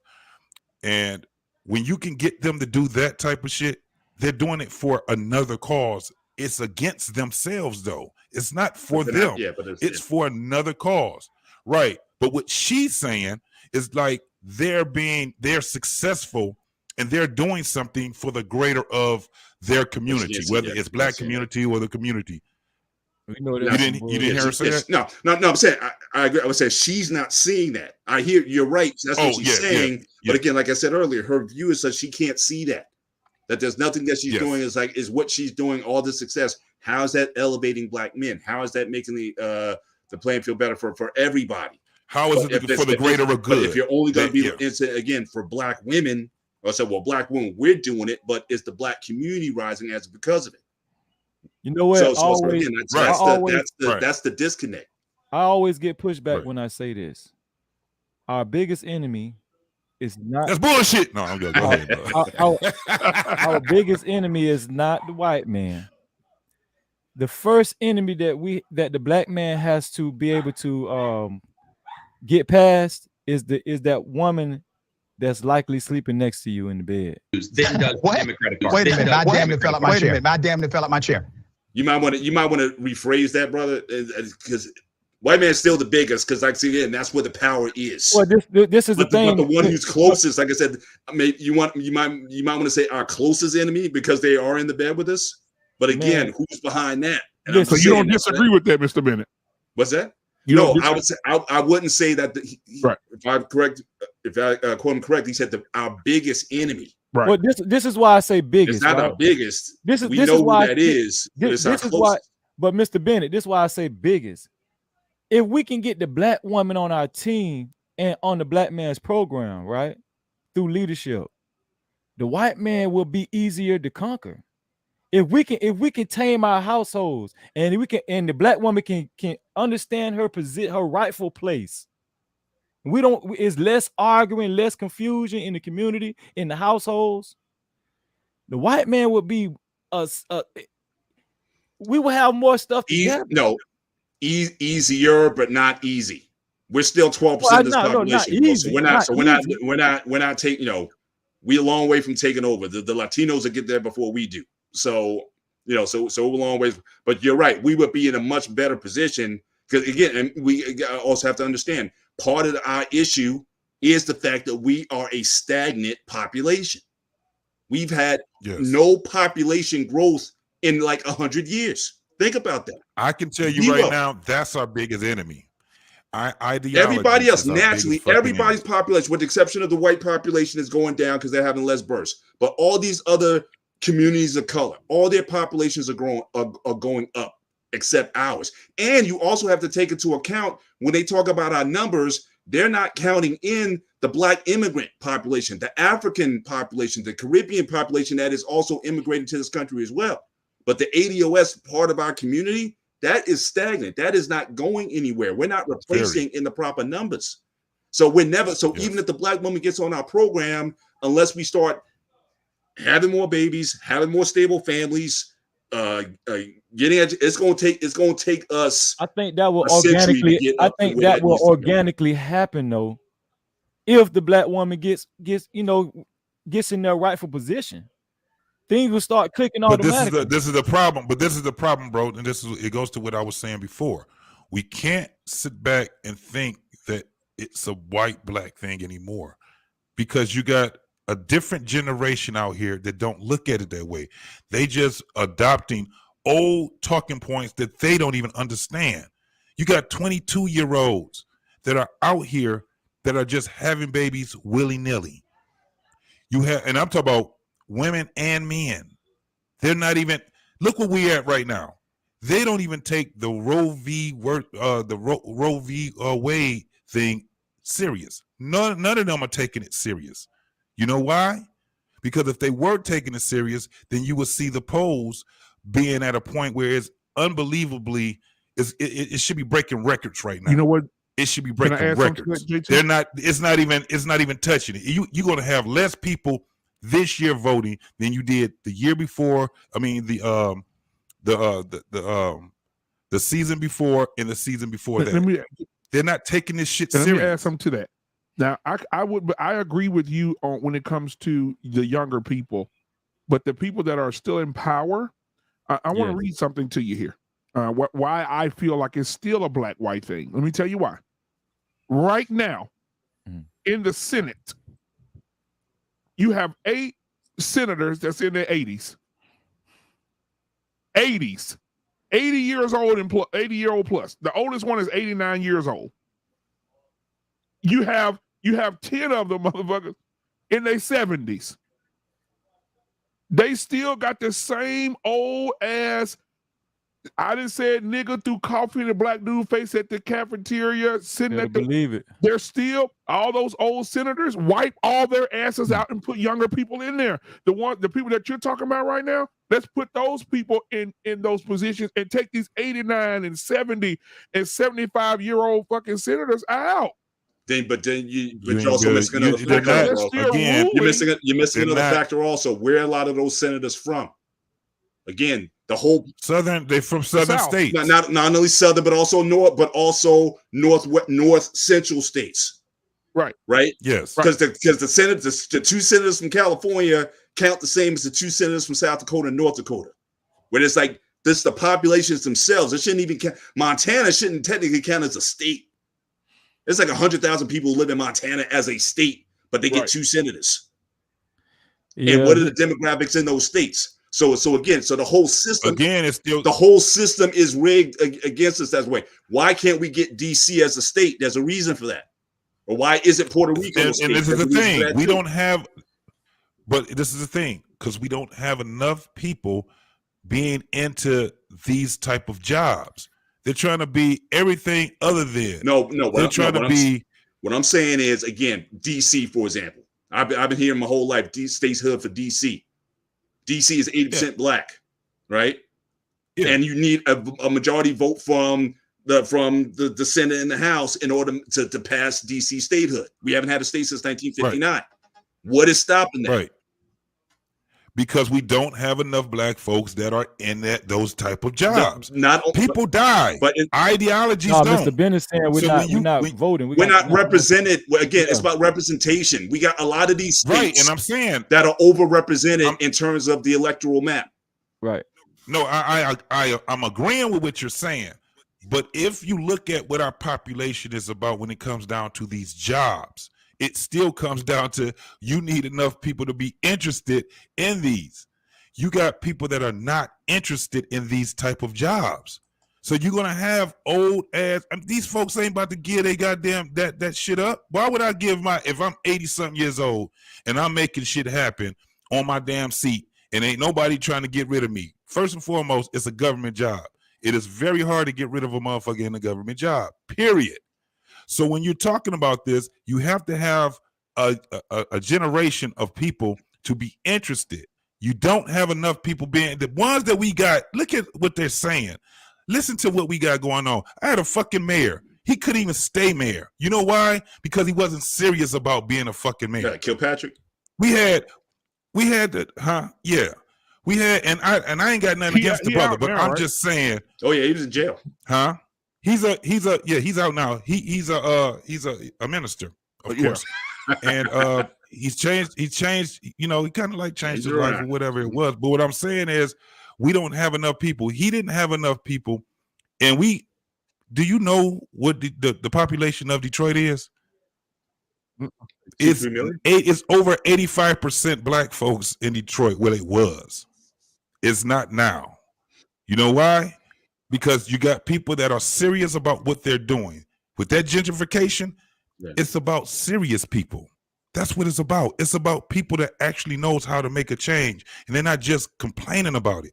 When we talk about what you were just saying in DC, you don't have enough people in DC that's serious about doing it. Right. You don't have enough serious people that's saying, but it's not up you know to what? When DC. I go to college, or when I want to be a lawyer, I want to be, you know, ultimately a judge, and then I can be, you know, a politician or whatever it is. Because being a politician, you don't have to go to college to be a politician. You just have to be in that ram. There's things that you have to do to qualify to be a politician, but you don't have enough people that are serious about being this. They're not. You got people that's more serious about being a goddamn entertainer or just doing just minimal type shit. You don't have enough people that's doing it. So you're going to have these old ass people dying in their position. 89, 90, they die as a damn senator. They die as a representative. They're not letting these go. Well, I don't know about a representative, because actually a state representative is actually a young person, because they're closer to the lobbyists. But you don't have a lot of people that's trying to be lawyers and judges and things like that. You don't have people that's trying to be police officers. You don't have people that's actually saying, okay, let me understand this from a local standpoint first, then I can get it to a district, then I can get it to, they're not looking at it that way. So you got a bunch of people that's giving their power away because they don't care. Look how hard it is to get people to vote. You should not have to tell people to get out to vote. That's the dumbest shit in the world.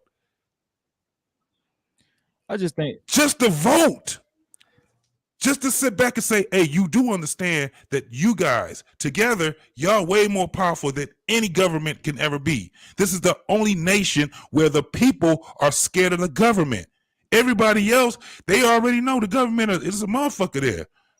So what do? They don't be sitting there marching and all that shit. They'll march for a minute, but that march turns into a goddamn takeover. And they're willing to give their lives for whatever it is that's going, because they know how serious it is. Then you got other people that saying, well, I ain't no damn soldier, but I know how to go out there and I know how to be a politician. I know after those smoke clears, I know how I can talk to the people. You got every type of people that can do some shit. We ain't trying to do shit but get on here and listen to women, and she's a beautiful woman. But I'm telling you, she should not be on here speaking the way that she is. Well, she can, but should nobody be listening? I gotta go back and read she talking out two sides of her fucking mouth. Comments from that show. That's from. I am. Yeah, I gotta go see and say. Hopefully they got them up. Here we go. Yes. It's not about personality right now. We're not talking about the nasty, your white male boss who was nasty to everybody, or to the white male boss who was sexually harassing the women, or the black male boss that was, we're not talking about that right now. We're talking about black men, like a fundamental. Men have an issue with women being in power. That's the fundamental basis we're talking about right now. We're not talking about personalities. That's a whole other topic. No, that's a whole exactly. But I totally agree with Janine. I personally have had really bad experiences with black women supervisors, but this is not the same thing. No, it's not the same thing. But I think to your point, it is something like what we're looking at is what I think a lot of people tend to believe which is this false narrative that women, quote unquote, are overly emotional. Therefore, they can't, y'all can't lead in a logical. Oh, here we go. From a logical space. But let me share that. This is what DeAndre checked. Let me tell you something. Oh, dudes, we over emotional. No, let's keep it real. Let me tell you, let's keep it real. Absolutely. We are the emotional. ego is fragile. Oh my God. Hey, look, let me tell you something. Oh my God. Look, and this is not even to be made funny. Y'all know, if you tuned into the show yesterday, I talked about the story of Asia Womack, the 21-year-old basketball player that was shot and killed by a 31-year-old black man because she beat him and was teasing. She beat him in a basketball game and she talked trash about it. And he got so upset, he literally went to the car and got a gun, came back and shot it right there on the court. That's and you talking about women are emotional. Please.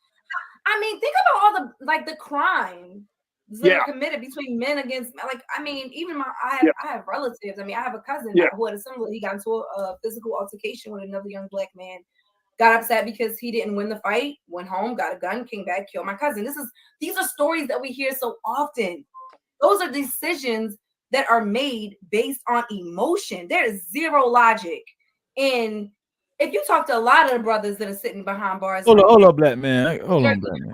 That are going around now sharing their. Listen, I get tired of this shit. So okay. First of all, this dude is a fucking clown. These are the dudes. These are the simps. These are the dudes did you hear him? Men are overly emotional. We're emotional. It's us. It's like two women sit up there down. Two women now. First of all, has anybody ever looked at the British Parliament and how they conduct business? Of course. Oh my God, it's a riot, dude. They're in there throwing shit. They in there throwing shit at each other. They're yelling and cursing. Yeah. Like they curse each other out, and fights break out. Am I right, Freezy? Yes. Fights break out. Exactly. All congressmen swinging on each other. But it's always on the floor. This is what I hate, though. This is what I hate. It's always the black woman trying to condescend and shame black men and say we're over emotional. They always bringing up shootings, black on black shootings and stuff, right? But why are most of these young black men acting in this way? It's because they was raised under these emotional ass women. It always go back to them. But they will raise us, then blame us for being like them. That's just crazy to me, though. And then, so if she understands the importance of that, why don't you keep your nigga in the house? Why don't you do that for a change so we can have a change or not? And the thing about it is, if you're in a leadership position, who cares if you're emotional? I like me a good emotional leader every now and then. But it's about being rational. And that's where a lot of women drop the ball. That's where women drop the ball. They will make such an irrational decision. Being in control, just like Mandrell says, not about power, it's about control. Being in control of a conglomerate amount of people in the US, it will affect us in such a way where we'll be hollering hindsight. Well, hindsight is 2020, but it's too late. It's too late. And they always bringing up Pookie and Ray shooting each other. I hate that shit. But go ahead, guys. I don't want to keep talking. I'm just saying. No, I agree. That's why I ain't said shit. I agree with what you're saying. Absolutely. Well, listen, guys, I want to tell y'all something. It gets better. Here we go. Their story to help other young brothers not fall into the same pitfalls that they fell into. They will tell you, man, this was all about my ego. This was all, I didn't like the way he looked at me. I didn't like the way he talked to me. You don't like the way someone talked to you, so you decided, like, you know what? You deserve to die. Like, that's how upset you got. That you couldn't just let that shit roll right off. You couldn't be like, I don't even care. This person is irrelevant to me. Whatever. You got that upset that you decided to take that person's life into your own hands. But women are too emotional. Not saying women don't commit murders, because we know women do. Right. Oh, here she go again, talking out the side of her mouth. I get your point. DeAndre C, DeAndre, you said for Raji, a lot of men who oppose female leadership question their mental and emotional capacity to not only lead, but to handle various complex issues. I've heard this from several men in person. Some men think a woman's judgment will be clouded due to emotional imbalance, rather than focus on their qualities and qualifications, often which is higher than the men. Where do men get this false narrative that women have emotional imbalance? What the women mature faster than men? Like our brains develop faster than men. It's like, what are y'all even talking about? That is not even based on science. Like, and I think DeAndre is bringing up the point. Stop. It is based off of fucking science, you fucking floozy. God damn. This is crazy as fuck. People they ignore biology 100%. She said, where do you get off saying women are emotional and emotionally unbalanced? That she said that's she said that's a myth that women are emotional. I think. And she said it is not even in science. It is definitely in science. That's where we get it from. To answer her question. Talking about? To answer her question, that's where we get it from. Science. Yep. That's where we get it from. We get it from science. That's not even a science. Like, you're wrong on both counts. Listen, it's not and this is the craziest thing. See, that's why I said this whole thing, like their conversation, and I agree with Mr. Bennett. They're so narrow on how they think. Right. It's not like it's a good or a bad thing. It is what it is. We as men, we are the balance in a woman's life. This is the reason why you have all the, like what she said earlier, she was saying that there were women back in the days that had queendoms and all this. That shit never lasted. And who had? They don't even have doctrine on it. What queendom? That's how much it never lasted. Because I don't remember any of that in history. There was never one. I never heard of it. She probably was talking about that little short stint that the Amazonians had. They didn't last a goddamn year. Yeah, I was about to say it lasted about 2 weeks. and then they all killed each other. Right. And then listen, men are we're linear thinkers. One of the things is women balance us and we balance them. One of the reasons why is because with men, man, we are so indifferent. See, people, they talk so much about hate. Fuck hate. Hate is non-existent to me because hate is another emotion to love. Those are two emotions. But when you're talking about the greater of good, we are indifferent to things that means nothing to us. That's why we can go and we can kill at the drop of a dime. If it's between you and my family, I'm going to choose my family. We ain't going to have a conversation about it. We're not going to have it's not a democracy about it. I'm about to go and do what I need to do for the greater of good. This is the reason why men were good at being the person that does the whoopings and all these different things, the discipline. He's the disciplinarian because he's doing it for the greater of good, not because he's mad at you. It's the greater of good. Anytime that you've seen a lot of these movies and you got these older men and these senseis and all these different things, one of the things they show you is what? Discipline. And a lot of time discipline takes being away from harm. So what do? Hit you.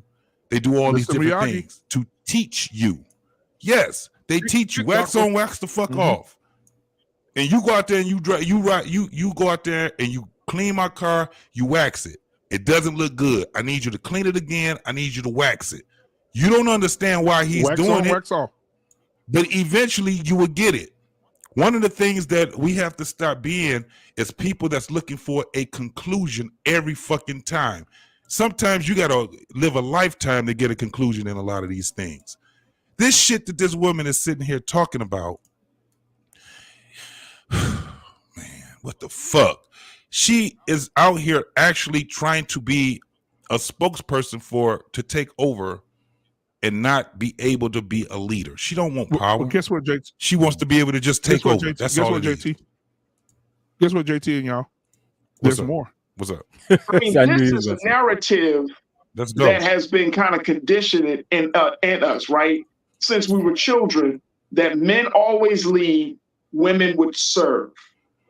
That men would take the front, women would take the back. Oh my God! Please don't say this. There's two things I kind of blame for this narrative. Okay. Religion and the patriarchy. Wow, I knew it. Because people use religion as the basis for why women are supposed to take the back. Yeah. People always go back to that. In the Bible, this when the Holy Quran, they go back to the Old and the Torah. And you know what? His dumbass. That's why God hadn't put me in this position yet to be where he is on a national stage. Because right then I would have told her, okay, so religion told you to get to the back. What? Okay, so when that intruder come to our house and we're married, where your ass going then? Are you gonna go in front of me or your ass going to the back? You know what? Right. That's what I'm gonna ask you. Where your ass is going when that man bust through that door, kick that door in, and say, "Give me your shit." Where you going? You gonna say, "Oh," and you gonna hide behind. You gonna get your ass to the back. You gonna. That's a damn shame that women have to be in chaos to get in position. But that's a show right there. Yo, first I want to say what's up. Thank you, Black Man, for letting me on. Salute to the chat, Mr. Bennett. Hope you chilling. Hope New Jersey treat you well. Shalom to my main man Freezy. Shalom. You know, all praises. And Mandrell, JT, what's up? Salute to the chat. You know, you know what? When I'm listening to these people talk, I want to know if they're FBA or ADOS or second or third generation African immigrant, because this shit is crazy. Everyone who's ADOS knows that we live in a gynocracy. We have no problem taking direction from women. Right? Majority of the people who held authority over us have been women. Even in relationships, if we're ADOS, majority, the collective. Big Mama. Right. Yep. Big Mama. There you go. Collective. We always look to our women for advice. So I wonder if these people are African immigrants or ADOS or FBA. Second, I hate when Black women talk about we're making strides. So Black men, pull yourself up by your bootstraps. That is the racist shit I have ever heard. And that's why I'm going to have to agree with Freezy on this, that they're the biggest enemy over the white man. Because right now, you cannot show me one thing Black women have not done without government subsidies, and specifically Title IX. After Black men, King, Malcolm, Abernathy, all of those guys fought for civil rights. What did the government do? They put in Title IX to make civil rights a gender issue.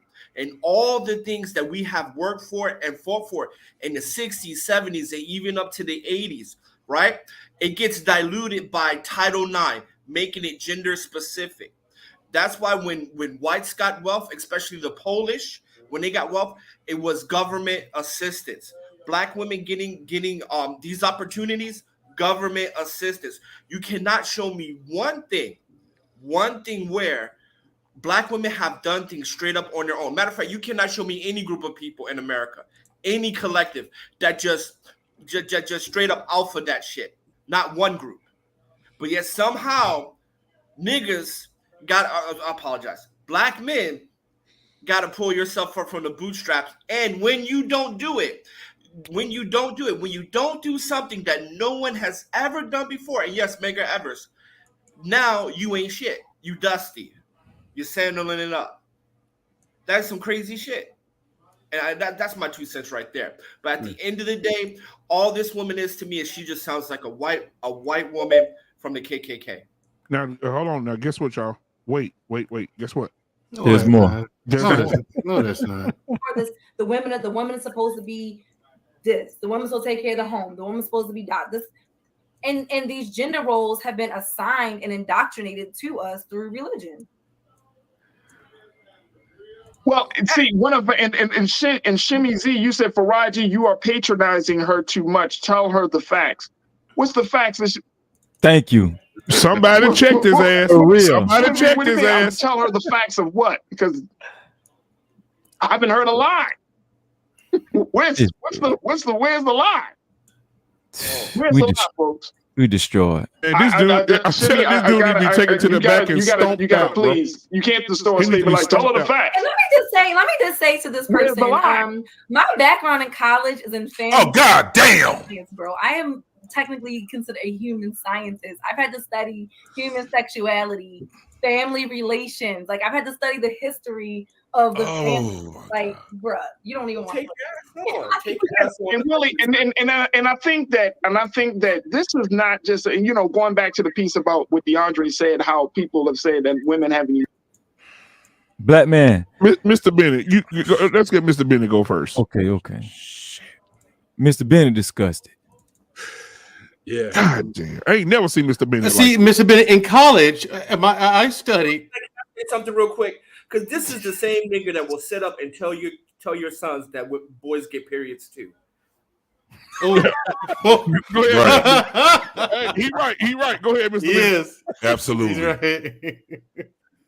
right. It's just the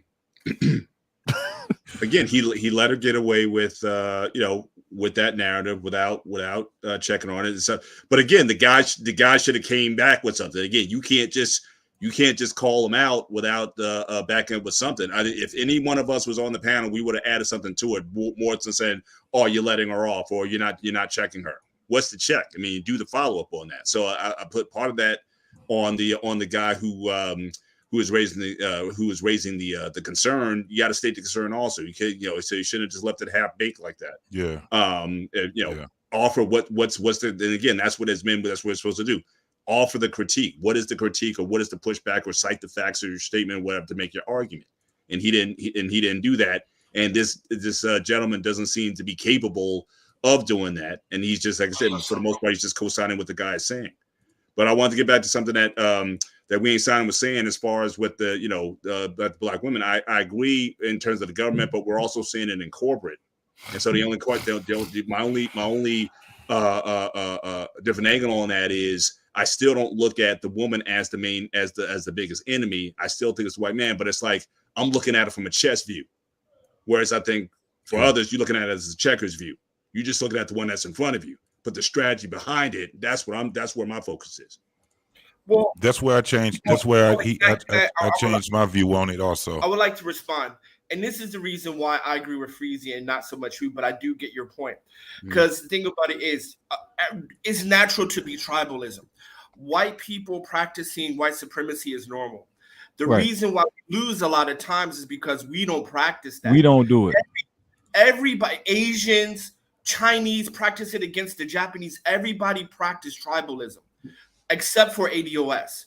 And so I can't be mad at my enemy for being an enemy, right? We're supposed to fight for resources. We're supposed to, compete, right? We're supposed to do that. He's my opponent, right? He's supposed to attack me. I'm supposed to attack him. That is natural. That is the natural balance of things. What's not natural is the woman that I'm sleeping next to also working with him to attack me. That's why she's my biggest opponent, because he's supposed to be, right? Every other race of people are supposed to be. That's why when China opened up in 78, they let the Americans come in, build factories, and then after they learned it, they kicked those businesses out and they created their own. Same thing in South Korea, same thing in Europe, right? Everybody can, at some point, wants to have their own shit. This is natural. So we're supposed to compete and fight against each other. That's natural. What's unnatural is her. And that's why I have to view her as my biggest enemy, as opposed to my normal, natural enemy. Right. But her being an enemy is not natural. Right. That's what you're saying. That's been formulated. That's been calculated. That's been engineered to be so. Well, no. So that means, and that's why I agree with what Mr. Bennett said. She's the closest. She's not the biggest enemy. So basically, enemy. in a sports term, basically the people that's behind her is Jordan, and the women that we sleep with are Kobe.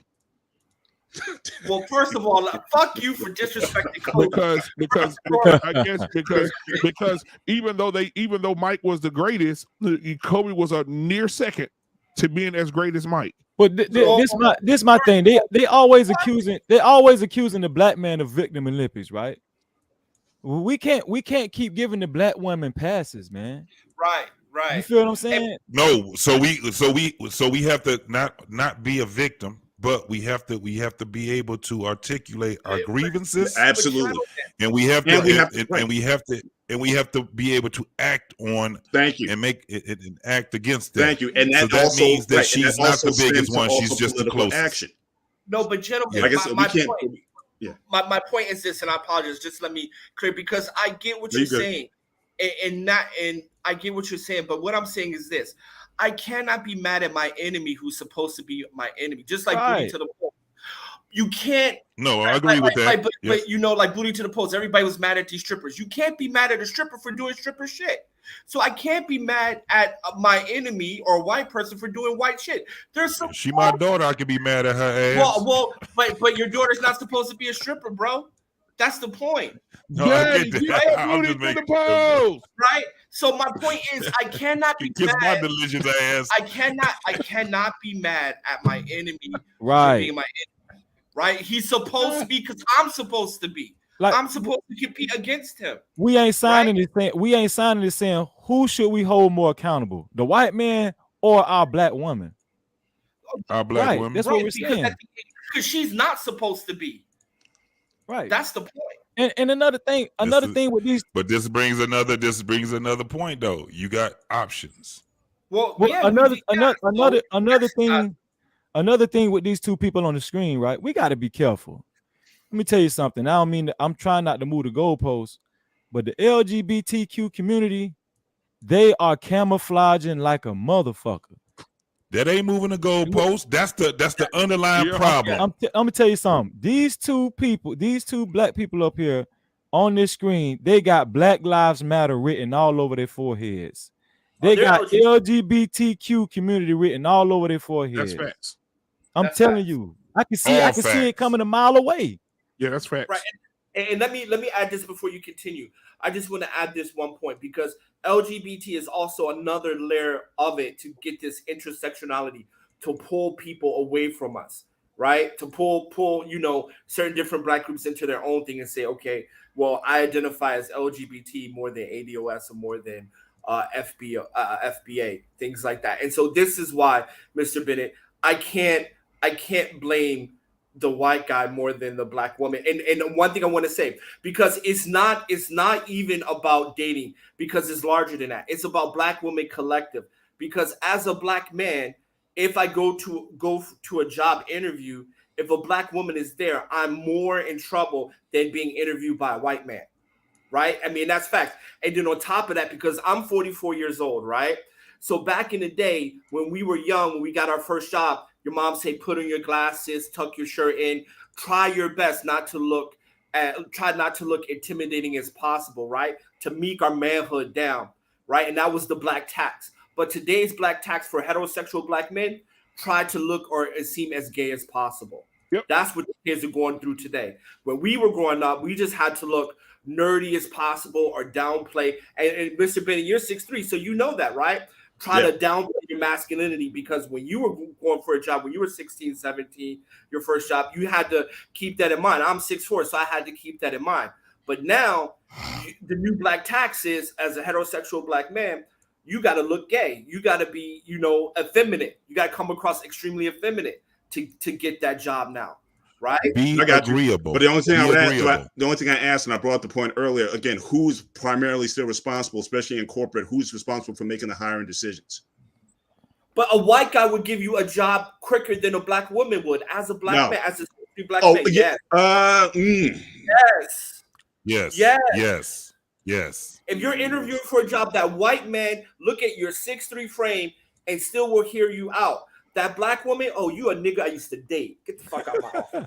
Yeah, that I won't deny. But I'm saying, but if that white man has a choice to make between a black man and a black woman, who is he going to choose?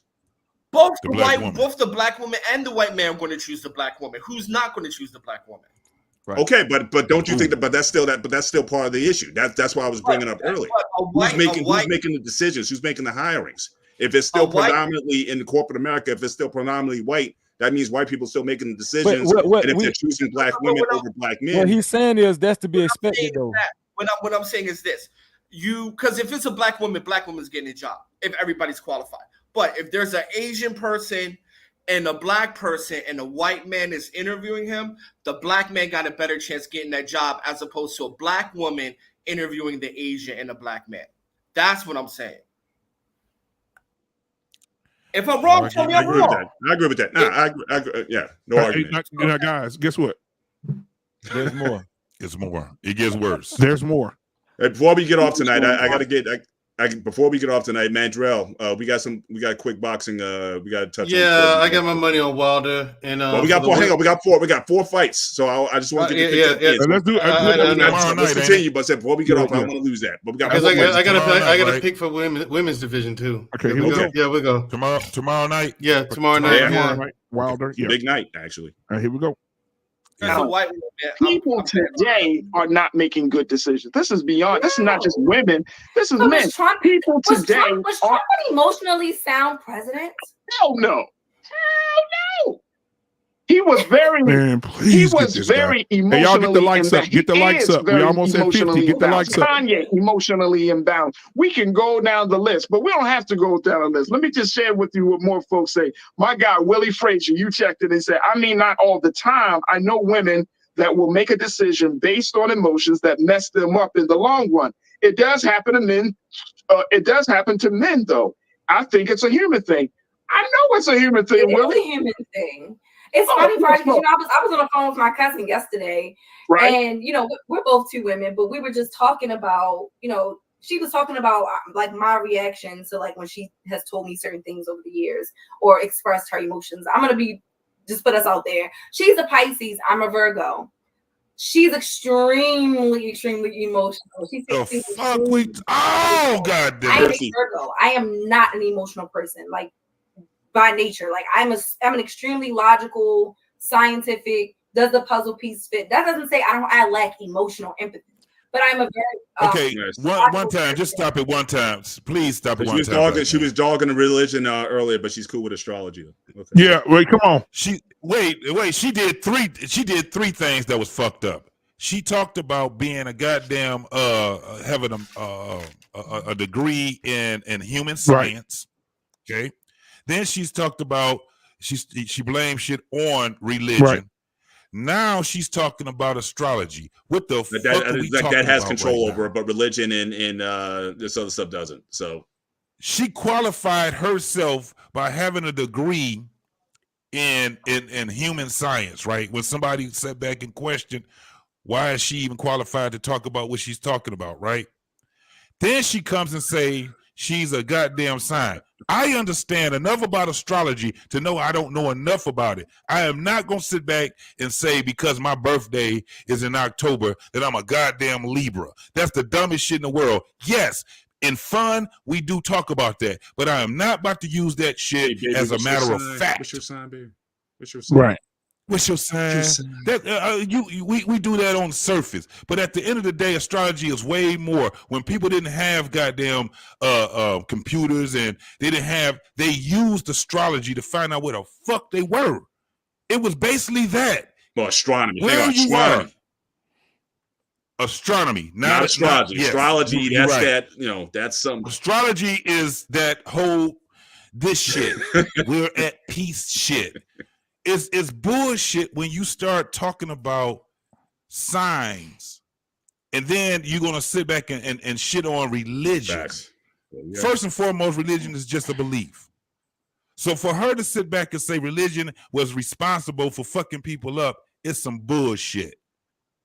Especially when you come out here, miss, with a degree. I don't know which degree she said it. Was it a master's or a bachelor's or whatever it was? And talking about you a goddamn Aries or I don't know what the fuck the sign she said she was, but it was some bullshit. Where she should have said, I'm a blah, blah, blah. That what she should have said. And guess what? It's worse than religion, because in a lot of these religions that she was dogging, you have choice, you have agency. But with the astrology, you have no agency. You just are who you say you are. I'm a Pisces. I must be this. So you giving over to that stuff. Now Freezy, it's Freezy, crazy. Mr. Bennett, JT Mandrell, and we ain't signing. Guess what? There's more. It gets worse. More. And so it's just interesting to hear men talk like that when even within my own relationships with other women, they're like, Nira, you could be a little, stoic sometimes. You could afford to be a little bit more emotional. So it's just like, what are you talking about, bro? Like, that's just not true. Even in our relationship, I think you've always been the more emotional one than me. they hooking up? Oh, they together? Okay, so let's take some more. I hate that she's beautiful. Now you see what just happened? You see what just happened? I hate that she's beautiful. That would make sense. She said, even in our relationship, you got to go home, fellas. He got to go home. He gotta go home. He's some weak ass. He's got to go home. It all makes sense now. The whole world just came together. You got to go home, fellas. Man, these niggas so damn weak, man. Bro. Look, it all came together. I gotta put this out here. My boy Rob, he might be looking too. And Rob, Rob be like, man, y'all be talking about the next generation, and y'all be shitting on the next generation. Rob, if you listening, this your fucking generation right here. Yep. This your damn generation right here. You hear what that dude do? Look how he grinning. Look at that smile on his face. Yeah. Look at that damn smile. And look at her. Look at her. She said, even in our relationship, you have always been the more emotional. So hold on, they're dating. They might have did something before they came on the air. But I'm seeing they might have did something before they came on the air, guys. Seriously. Listen, we are some really good looking people. I'm talking about black folks. We some really good looking people, man. And I hate. This is why you would hear dudes say women are evil as fuck. This is why you hear dudes saying this. When you look good aesthetically, man, you can fuck a dude's head up. You can fuck a dude's head. This shit right here is ridiculous. That's why we have to speak to facts. Read a book, nigga. Quit doing this shit. Oh my God. If that's your woman, you should be checking the fuck out of her when it comes down to her ideology, dog. JT, damn. He cuckolded that nigga. Cuckold the shit out of him. You know what?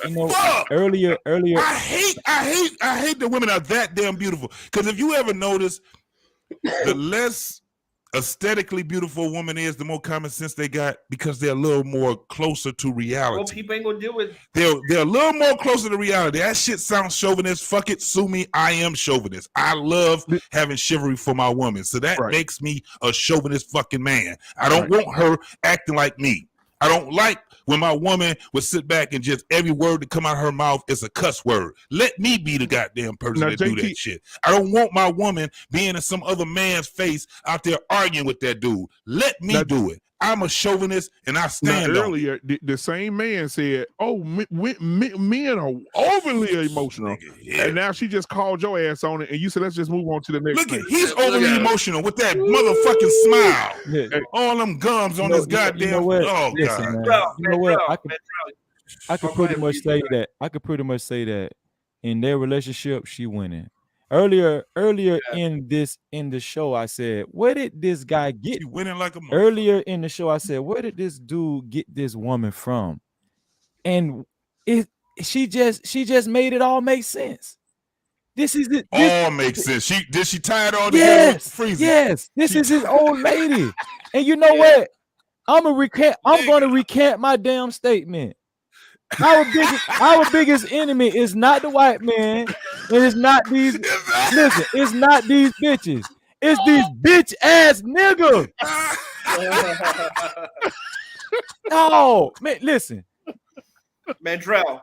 Go ahead. We ain't time. Mandrell, I just want to say this because if Mandrell ever gets interviewed by this dude, he better watch his delicious ass because this dude coming for you. Exactly. He can't come for shit. He can't even stop this woman from coming with these stupid ass ideologies. Let me tell you something. Mandrell will eat his ass up. My delicious ass. What they can do. Women like that, they choose weak dudes like that on purpose. Exactly. On purpose. They're smart as shit, ain't they? Yes. Woo. Yes. It just all strategic. So guys, get a Freezy. That's why they call it hand packed. Freezy, Mr. Bennett, JT, Mandrell, and we ain't signing. Wait, there's more. Let's go. For real? But am I lying? Let's take some comments from our culture crew. Whipped. No, look. It depends. It really even in the way this nigga better not say yes. This nigga better not say yes. I can be the more stoic one, and sometimes you are the more nurturing one. Well, here's the thing. I think that for black men, in particular, like, because we have a black son, black daughter, it's important that, and this has always been important for me, that it's important that I teach our son that, you know what, as a boy, you need to learn, one, that you have emotions.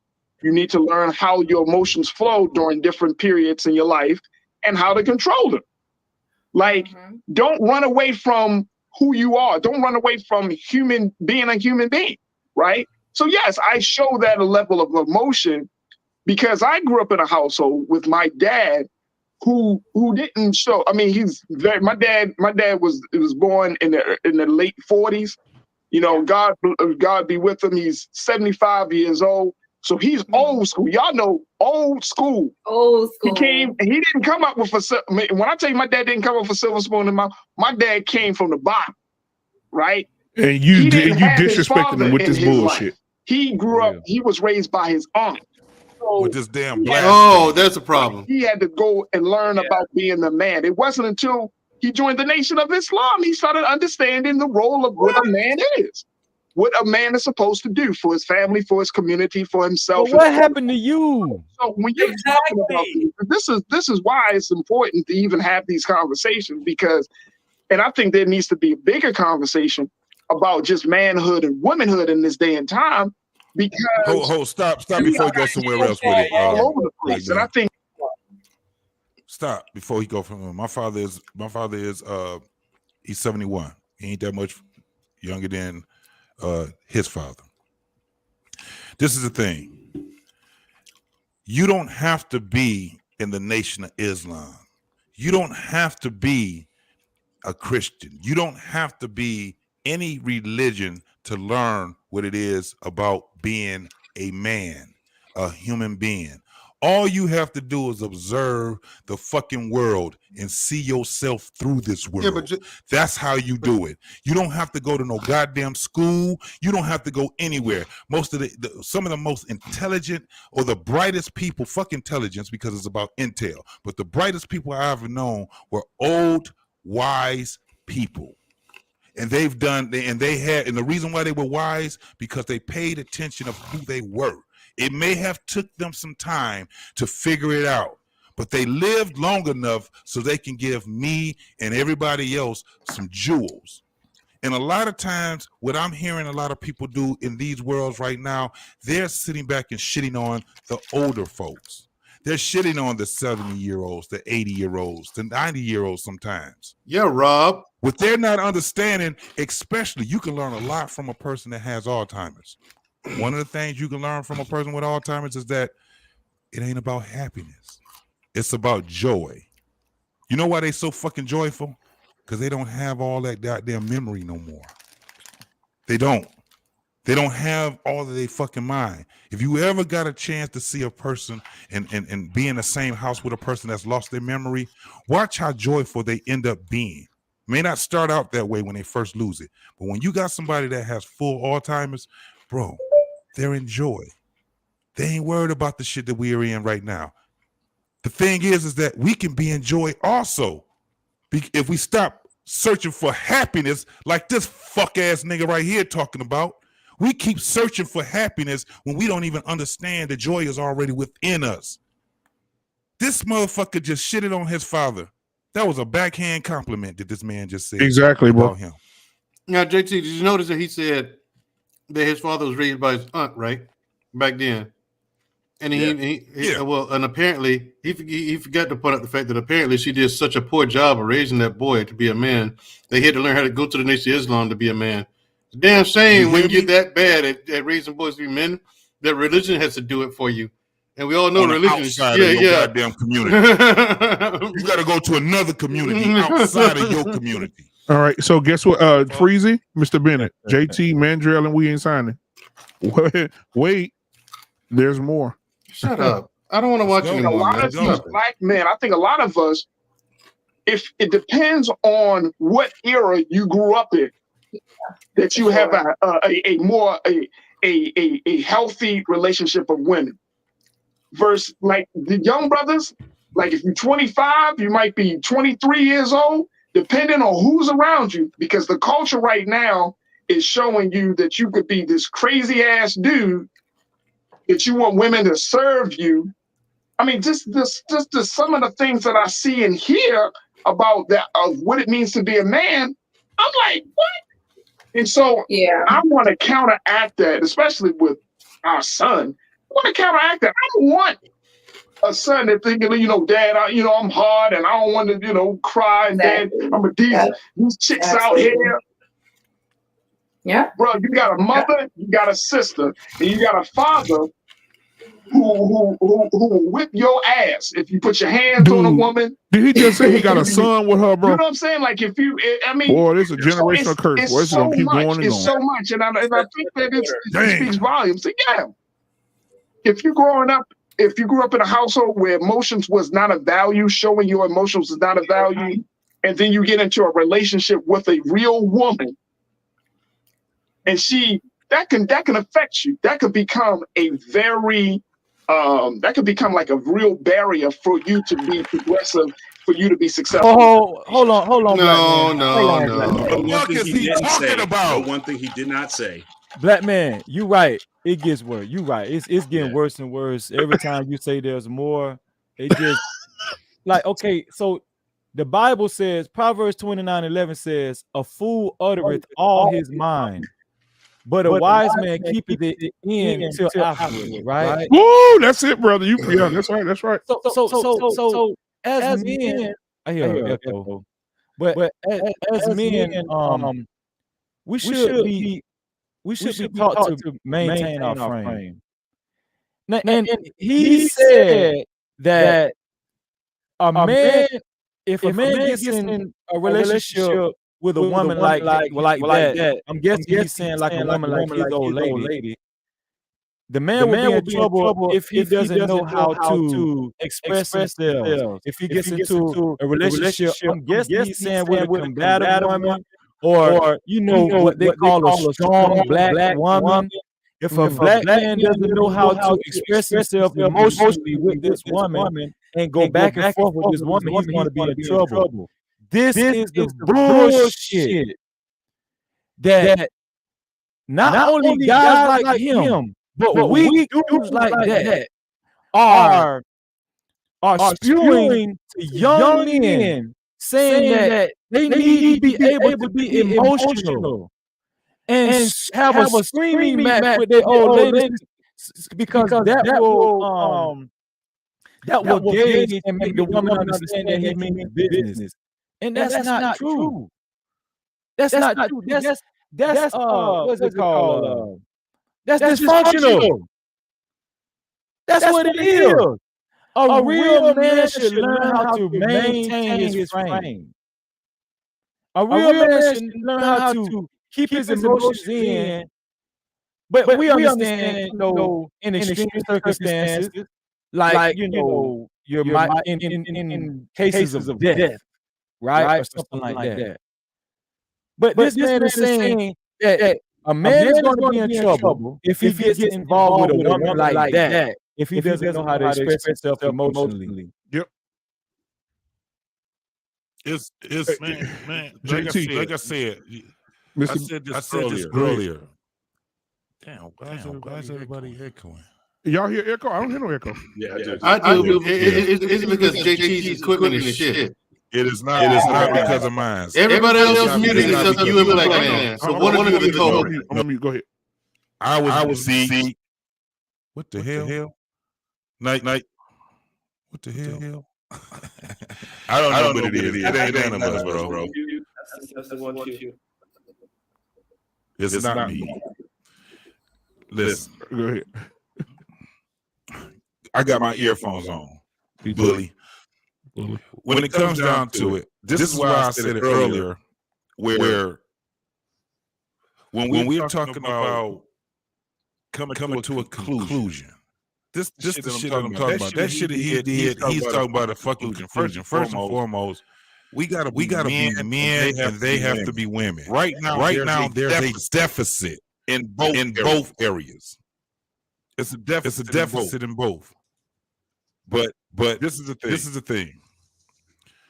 When you talking about A man showing his emotions. We're just as emotional as women. When we lead with our emotions is what fucks us up. And I agree with no cap. When he say one of the things about being a man is being able to hold your frame. You can be as emotional as you want to be as a man. But when you're leading with your emotions, everything goes to shit. It's like being the captain of a plane. That plane was going down, that captain is not going to tell everybody to kiss your ass goodbye, and he's going to be screaming, and he's going to be fuck that damn microphone. I'm about to try to save as many lives as I possibly can, and that's what men do. This is why when we go out here and we talk to women, I have a problem with dudes putting women on front street. Just for the sake of making them look bad. We should be about correction and direction when it comes down to women, especially our own women. When I mean by our own women, I mean our significant others. I mean sisters, whether they are older or younger. Sometimes when you get to a certain age, it may have to be with your mom. But you have to hold frame.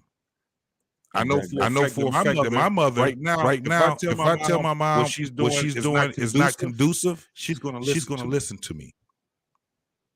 Well, you know what, Freezy, Mr. Bennett, JT, Mandrell, we ain't signing. Hey, Black Man, before you play it, I think somebody might have an extra tab open on their computer. That might be causing the echo. Okay. Yeah, let's fix this echo problem, man. Because people in the chat, it ain't me. I'm getting texts about it. I think somebody might got it. The audience here, Drill, you kiss my delicious ass. It ain't me. Okay, so everybody mute except me. Then I'm gonna go first, and y'all tell me if y'all still here. All right, testing 1 2. Y'all don't hear the echo no more. You're the only person that's not. We don't hear it when you talk though. Okay, so I'm gonna mute, and everybody else stay muted. Freezy, go. Mic check. Mic check. I still hear echo. Mic check. Yep. I hear it. All right. Everybody go out and come back in. I'll wait on y'all. Everybody go out and come back in. We'll do it like that. All right, ladies and gentlemen, we're gonna try to get this echo. How do we go come back in? Go out. Hit the link and come back in.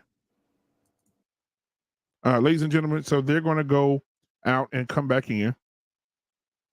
So give me just a second, because we definitely want y'all to hear what we got to say. Are y'all hearing the echo from me right now? Put a 1 in the chat if the sound is good. We're gonna bring Mandrell back in here. Give me 1 second. Is anyone hearing echo? You hear echo? Do you hear one? No, I do not anymore. Okay, here we go. There we go. Everybody coming. Okay. Everybody say something. Hello. Hello. Y'all hear the echo? No. It's gone, follow me. Man. Hello. Mandrell, come on. I mean, everybody. Nobody involved. Y'all don't watch the Three Stooges?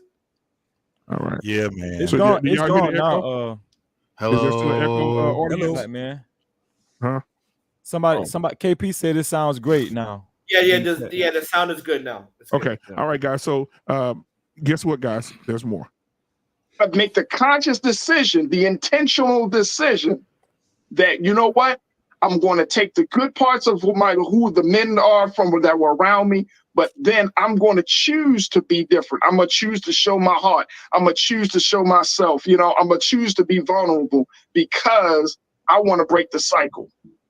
Yeah, and I think the big point that you're kind of making is that the issue in general is that our emotional IQ is low. The fact that we're even having conversations where we're like, oh, well, women are more emotional. That goes to show already that your emotional IQ is very low because you don't even understand emotions and how they work. You don't understand the connectedness of how the brain works in relation to your emotions.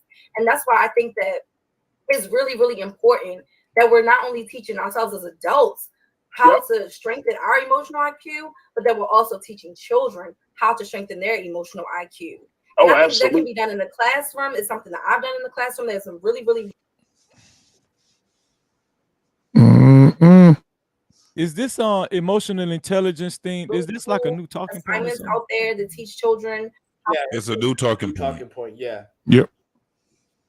Kids but boys don't have enough emotion.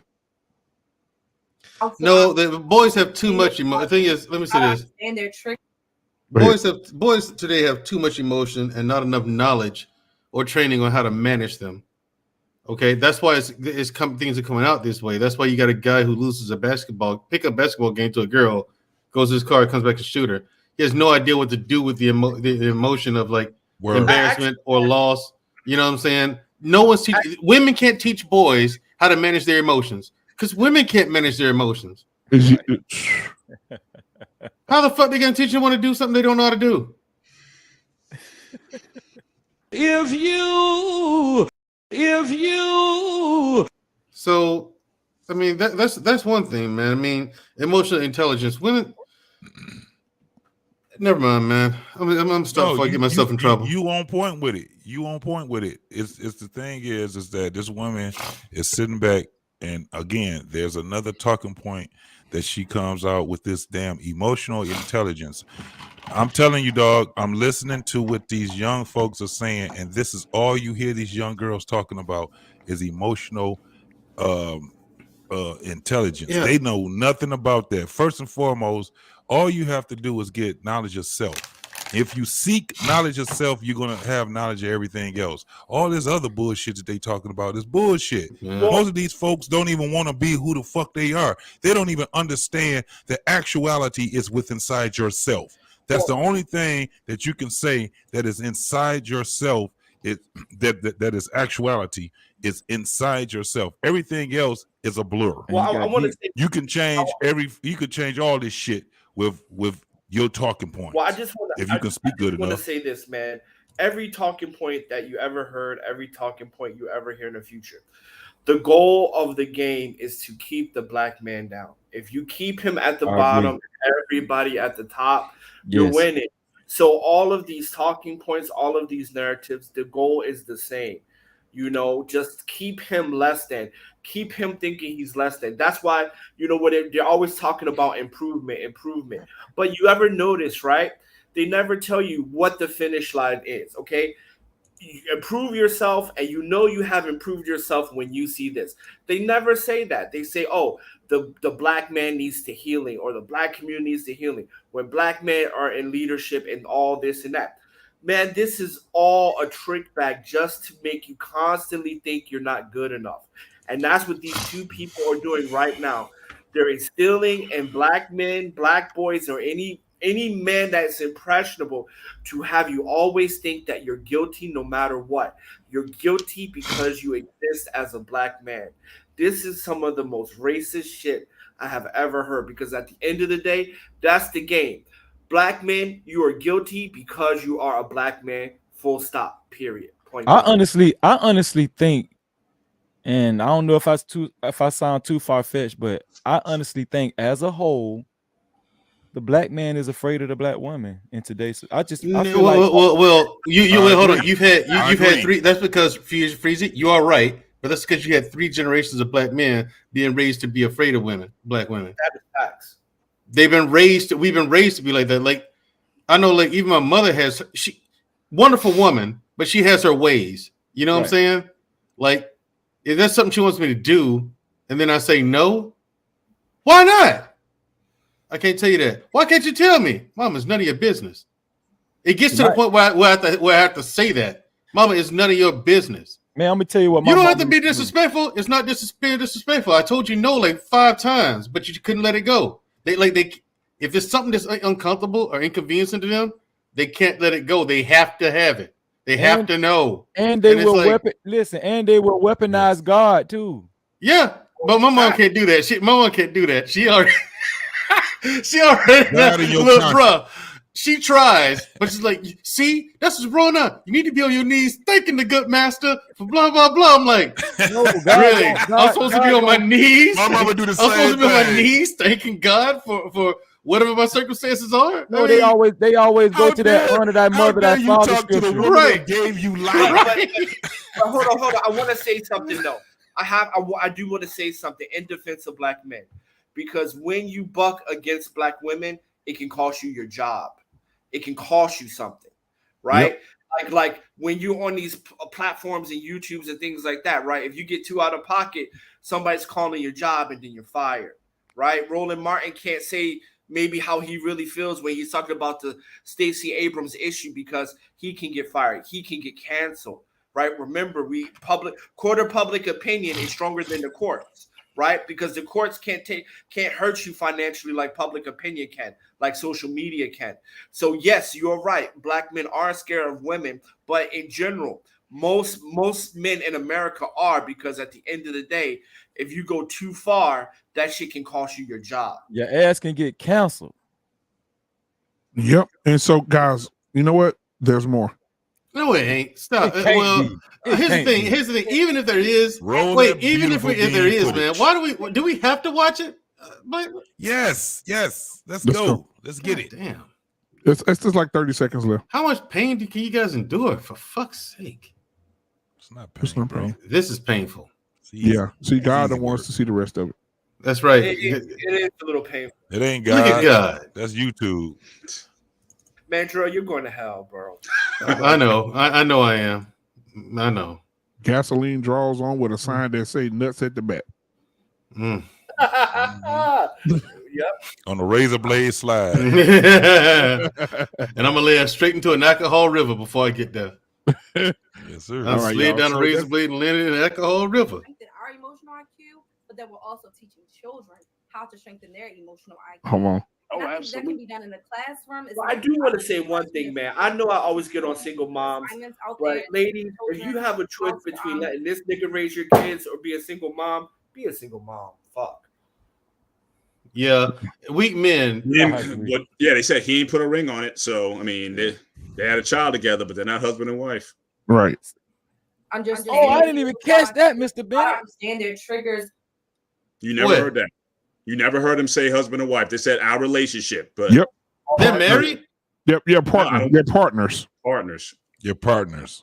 Wait, he capitulates to that bullshit. He didn't tell her what. Listen. No, bro. Listen. That's his gold tee. That's crazy. Listen, bro. I'm not being in a relationship where. Listen, this is what I want. Are you? This is the kind of relationship I want. Thus and so. You down?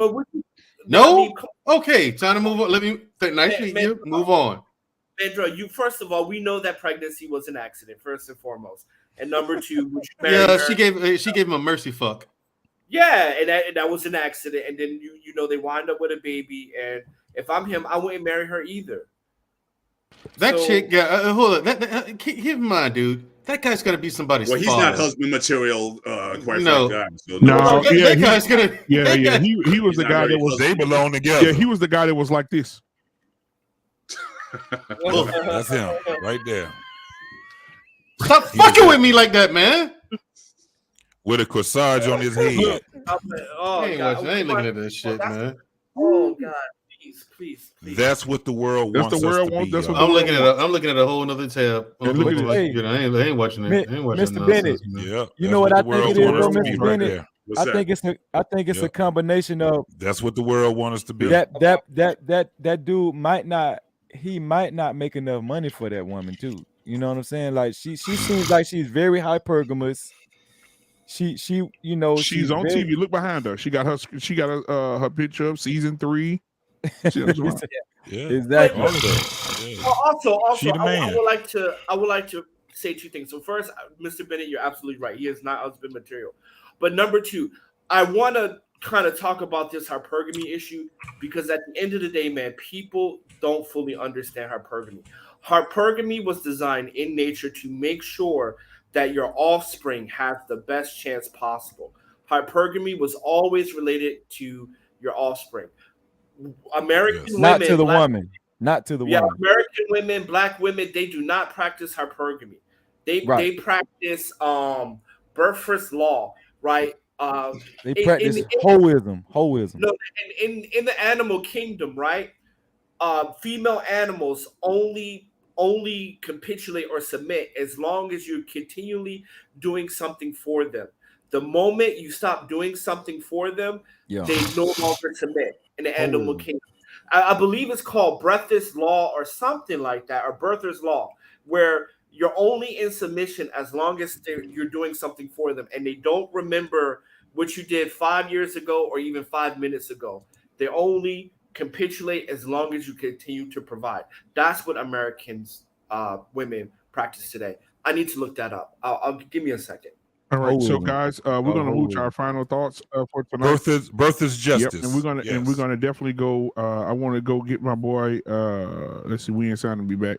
Let me go ahead and I'm gonna go ahead and get you up first. We ain't signing. Well, no, I mean, I pretty much said my final. Can give me a second? Can someone else go first? Let me gather my thoughts. Cool. All right, Mr. Bennett, what are your final thoughts, my guy? Oh boy, that was a lot to go through tonight. Yeah. I think going back to the original topic with Reverend Al Sharpton, I think a lot of his talking points these days. And again, I'm in New Jersey, so I was in New York when all the stuff, when he got famous here. I was here, when a lot of stuff went down. So I think a lot of his talking points now are, in the political space that basically patronizes women, and at the expense of men. I thought his comments, looking at the context that he said them in, I thought they were definitely all putting, again, if you want the black male vote, appeal to black male voters. Ask black male voters what they want. And as for black men, let's come up with platforms that we can take to politicians that advocate for us, particularly in the child paternity rights. So I think we need to be, as engaged in the political system, but we also need to make these politicians come after our vote. So, so I think overall, I think that's really my main takeaway from the night. And as far as all the other issues in regards to, what this woman was saying, I mean, she contradicted herself all night, and it was, she wasn't making coherent arguments, but at the end of the day, he wasn't either, but we all know why that is. And, I think they both exposed themselves. So I'll be very interested in going on to that, looking at that video and seeing the comments and seeing what some of the brothers are saying in there, because, if the 5 of us here can, 6 of us here can see what's going on, hopefully we got some guys over there who can see what's going on also. So that's what I got to say tonight. All right. Thank you so much, Mr. Bennett. All right. Next up, we got Mandrell. Drilly.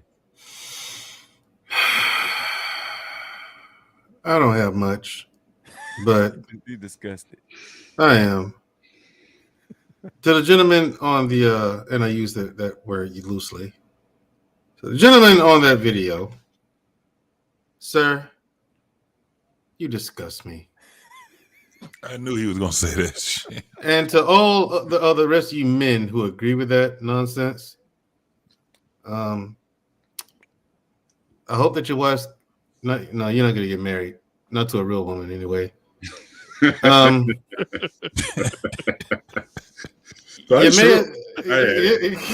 to a real woman anyway. So, fellas, you need to go take us some boxing. Do something where you get hit in the face. Someone needs to punch you in the face, really fucking hard, and often. Get into combat sports so you can toughen up, man. Because you guys are sad, and you will be the downfall of us because we're the defense and the offense when it comes to plans of attack and attack. You know what I mean? That's way too feminine. I mean, dude, you are one cunt hair away from being gay. If you're not already, you're at least curious. I mean, not that there's anything wrong with that. If that's what you're into, just be true to yourself, man. Go ahead and be gay and leave the rest of the women to us. Okay? Just get out of the way is what I'm saying. Go do you, be gay, be happy, be married. Be true to yourself, fellas. Right. All right, Mr. Bennett. And do not procreate. We do not need you tainting our gene pool. Well, he had a son, Mandrell. Oh, it's too with late. her. He got a with son. her. Late. Yeah, too late. Yeah. With her. Yeah, oh, well, I mean, look. Imagine when that kid's going to come out. I hope that kid comes out the exact opposite of them. I hope when he's 15, he starts slaying it. Getting all the women. You know what I'm saying? But I'm done. I'm done. Mandrell and Mr. Bennett, y'all stay in the back. Mandrell and Mr. Bennett, stay in the back. Okay. All right, my boy JT. What up, though? shit. Great conversation, bro. Great conversation. Well, the thing is that you can't listen to people like this. They should have never gave these niggas microphones.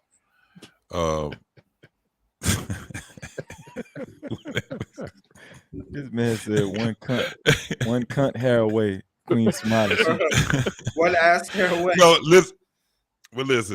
We have to start thinking a lot more outside the box right now, man. The world has been changing left and right, and the ones that are older right now, man, we got to understand where our position is in life right now. And one of the things that we have to start doing is really paying attention to what these young folks are doing, because these are the next motherfuckers up, bro. And right now, in my observation, they lost. And it's going to be the next generation's fault. But when you give somebody fault, what does that mean? Nothing. It don't mean anything. When we're talking about holding somebody to task or holding somebody to accountability, what does that really mean right now in this time, in these days and ages right now? Nothing. It means nothing right now, because you got all these lukewarm ass people out here making stupid ass YouTube points, and they're not doing anything but making themselves feel good on platforms right now. When it comes down to it, we got to start being more involved in everything. Politics, when it comes down to who's in our courts, who we have as police chief, and then also police officers, everything. We got to start looking at who does it really matters to. It matters to the adults that are not adults yet, the people that are not here at adulthood yet, because those are the ones that's being affected even more. It's the same way on how we were affected because of listening to the bullshit adults say. At some point, we got to change this shit up. We are at a state of emergency, people, and we are losing. And I'm talking about people. We're losing 100%. It's like we at 0 right now. Yep. And they at 10. Now let me say something real quick. Bring Mr. Bennett back for this. Mr. Bennett, you said that you wanted to see, look in the comments to see what some of the men were saying in the comments on this video, correct? Oh, right. On that channel. On the actual channel. I'm on the channel right now. Yeah. I'm on the channel. I'm gonna put the link in the back chat here for you guys. But okay. I'm on the channel, and I'm gonna read just one to you from a man. This is what he said. His name is Dirty Red 76. He said, "I think it's time for the women to run this world, and we, the men, will protect you at all costs." He was talking about them goddamn transformers. He wasn't talking about no damn heterosexual men. He was talking about them goddamn Decepticons. There was not no heterosexual man that he was sitting there talking about, and he can't speak for fucking other men. People like him. Hold on, one more, because we talked about this.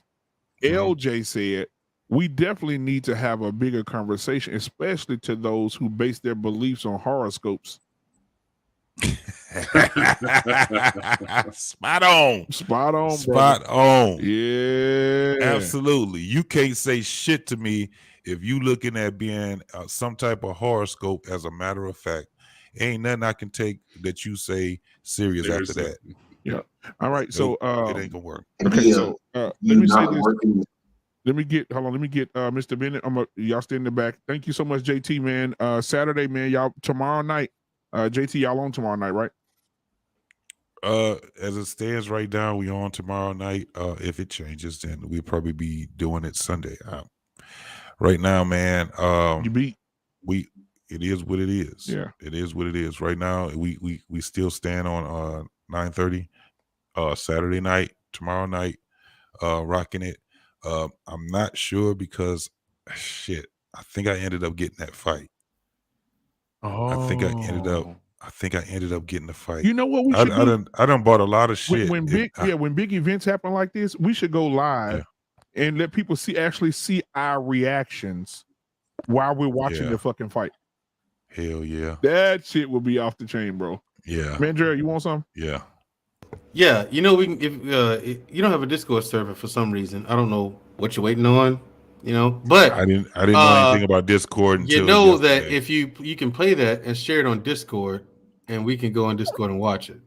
Absolutely, we'll talk about it in a minute. I'm definitely interested in that. All right, I'm saying people do it MMA all the time and fights. All right, okay, yeah, I just recently learned about that. So thank you so much, JT, man. Sorry, stay in the back. I'll see you in a little bit, brother. All right, we ain't signing. What you got for me, brother? What's your final thoughts, man? Salute. So yeah, first I want to say thank you to KP from KC. Birth is law. So that's what that's the word of the day. And you know, from my Sesame Street fans, and just a message of, you know what, man, Black men, you are enough. We're doing great. We're making strides. Don't let people take away your confidence. Don't let people think you're less than, right? The name of the game is to make Black men feel they're not good enough, so that way they always have something over you. So at the end of the day, man, you know, just keep moving forward, keep doing what you guys are doing, and you know, just try to stay away from people that's going to put you down, whether it's a white supremacist or a Black woman that's saying you're not enough. And for those who are looking to get a job, just make sure it ain't a Black woman interviewing you. Try to get the white man or the Asian man or some shit.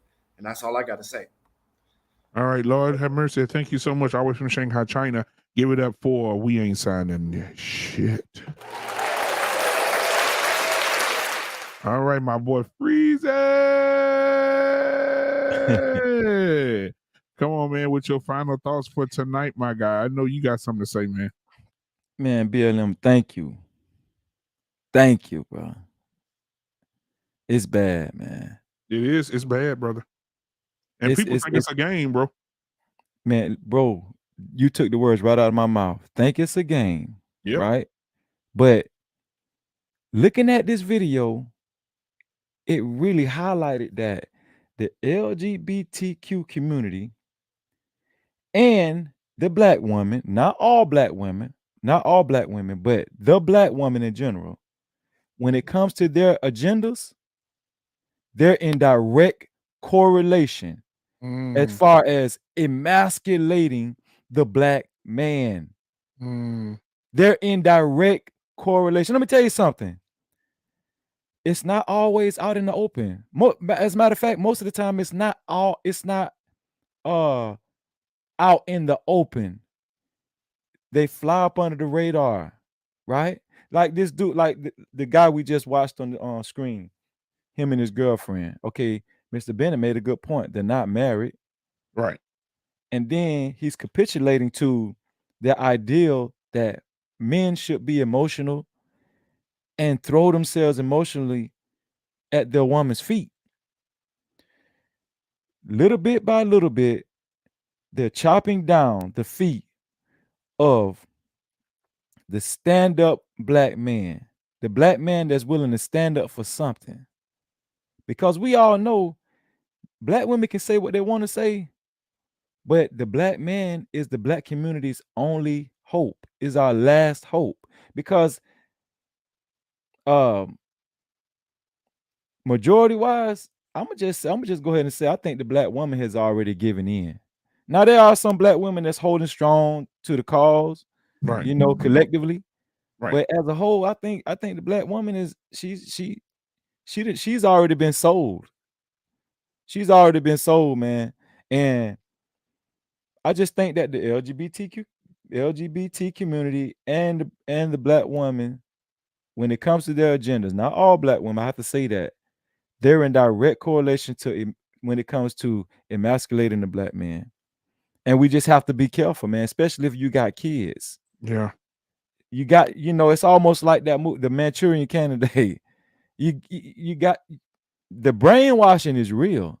Yeah. And it's worse when we got weak Black men capitulating to this bullshit. Yep.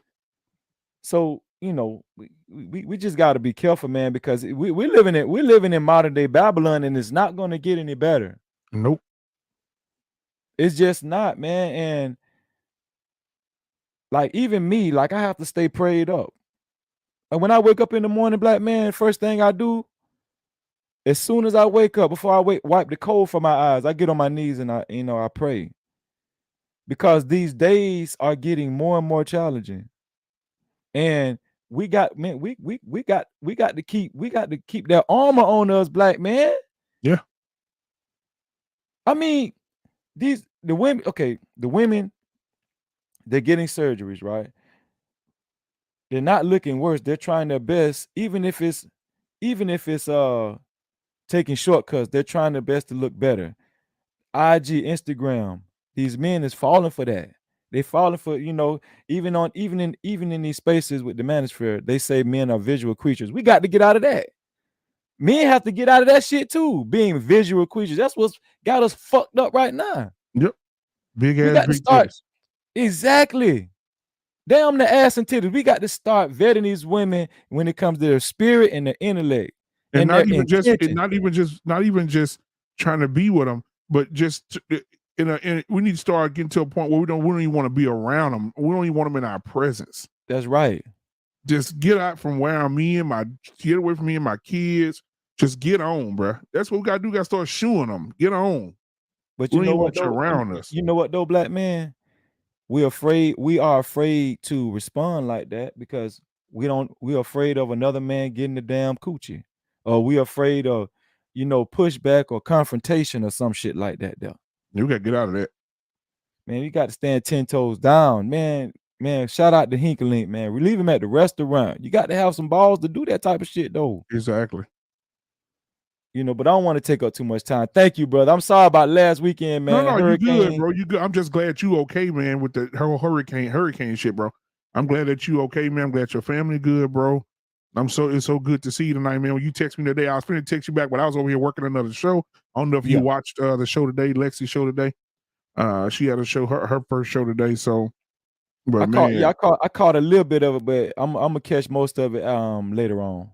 Okay. But you're doing some good shit over here, Black man. Salute you, bro. Man, it's hard. It's work, brother. It's work, man. We right now we got eight shows during the week, so it's work. It's work, but it's for the people, man. Keeping everybody entertained, brother. Tell people how they can reach you, Freezy. You know what? No Captivity with Freezy. Shout out to Lady Nouveau in the chat. She always getting on me, but guess what? I'm turning up. I released a video earlier this week. I'm going to release another one tomorrow. I'm about to get on my shit, man. No Captivity with Freezy. I'm basically more or less, I'm a reactionary channel. But yeah, we about to get crunk over there, man. We about to get busy. Absolutely. Man. Well, if you ever need me, brother, for anything, man, you just hit me up, bro. I'm gonna call you soon, man. I was meaning to call you today, but I'm definitely gonna chop it up. We gotta chop it up. Absolutely, bro. Absolutely, man. Hey, much love to you, No Captivity. I see you in the back, brother. I know them guys want to talk to you in the back. I'll see you in a little bit.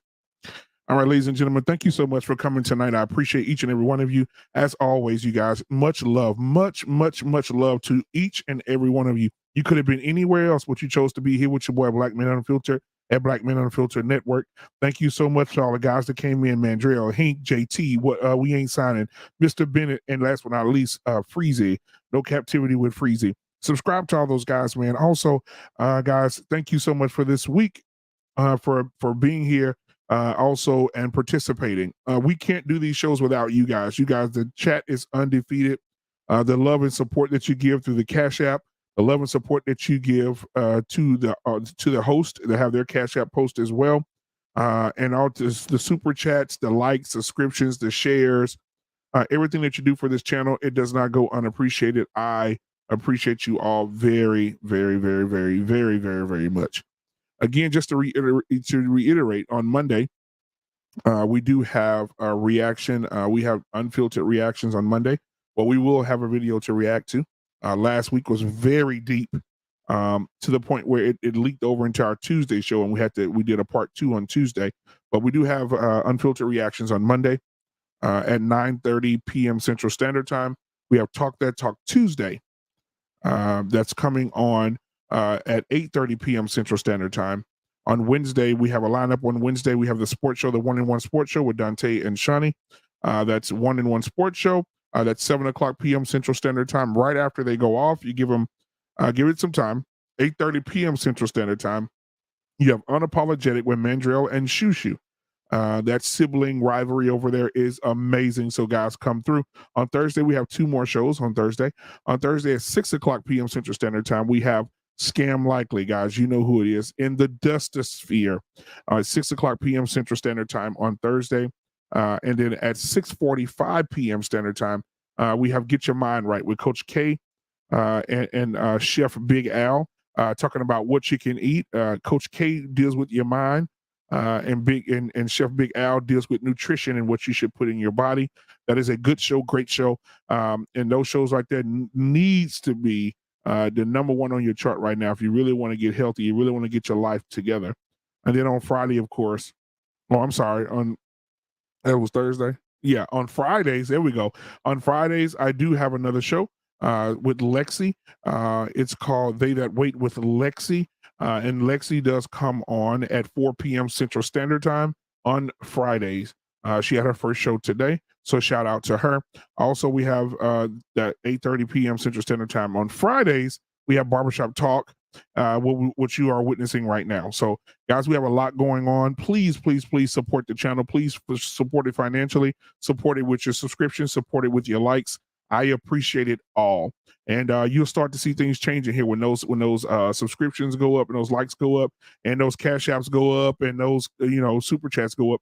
This whole background is gonna be gone. You're gonna see a whole nother one. I got a whole nother layout I'm putting in here probably in the next 6 or 7 weeks. So thank you guys so much. I appreciate you guys. I love you guys dearly. I gotta say this before I go. Do something nice for someone, guys. Do something nice for someone. Tomorrow at the grocery store, someone standing behind you that you see that's struggling, or you see someone struggling to pay for their grocery, or just do something nice. Pay for their grocery. Do what you can for that person. If you're standing in a food line and you see some person in the food line, pay it forward. All right, do something nice for them. But if you're a recluse and you're an introvert and you stay at the house and you all by yourself, listen, that's not a problem. Do something nice for yourself, because you have to understand, ladies and gentlemen, self-care is the absolute best care. Take care of yourself. Take care of men. Take care of your children. Women, take care of your children. Men and women, take care of each other if you're together. Women, respect your men. Men, love your wives. And I think the world will be a better place if everybody knew their place. That's all I got for tonight, ladies and gentlemen. You guys have a great, great weekend. We'll see you guys on Monday with Unfiltered Reactions at 9:30 p.m. Central Standard Time, right after I co-host with the great Security Boss. All right, you guys have a great evening. Peace.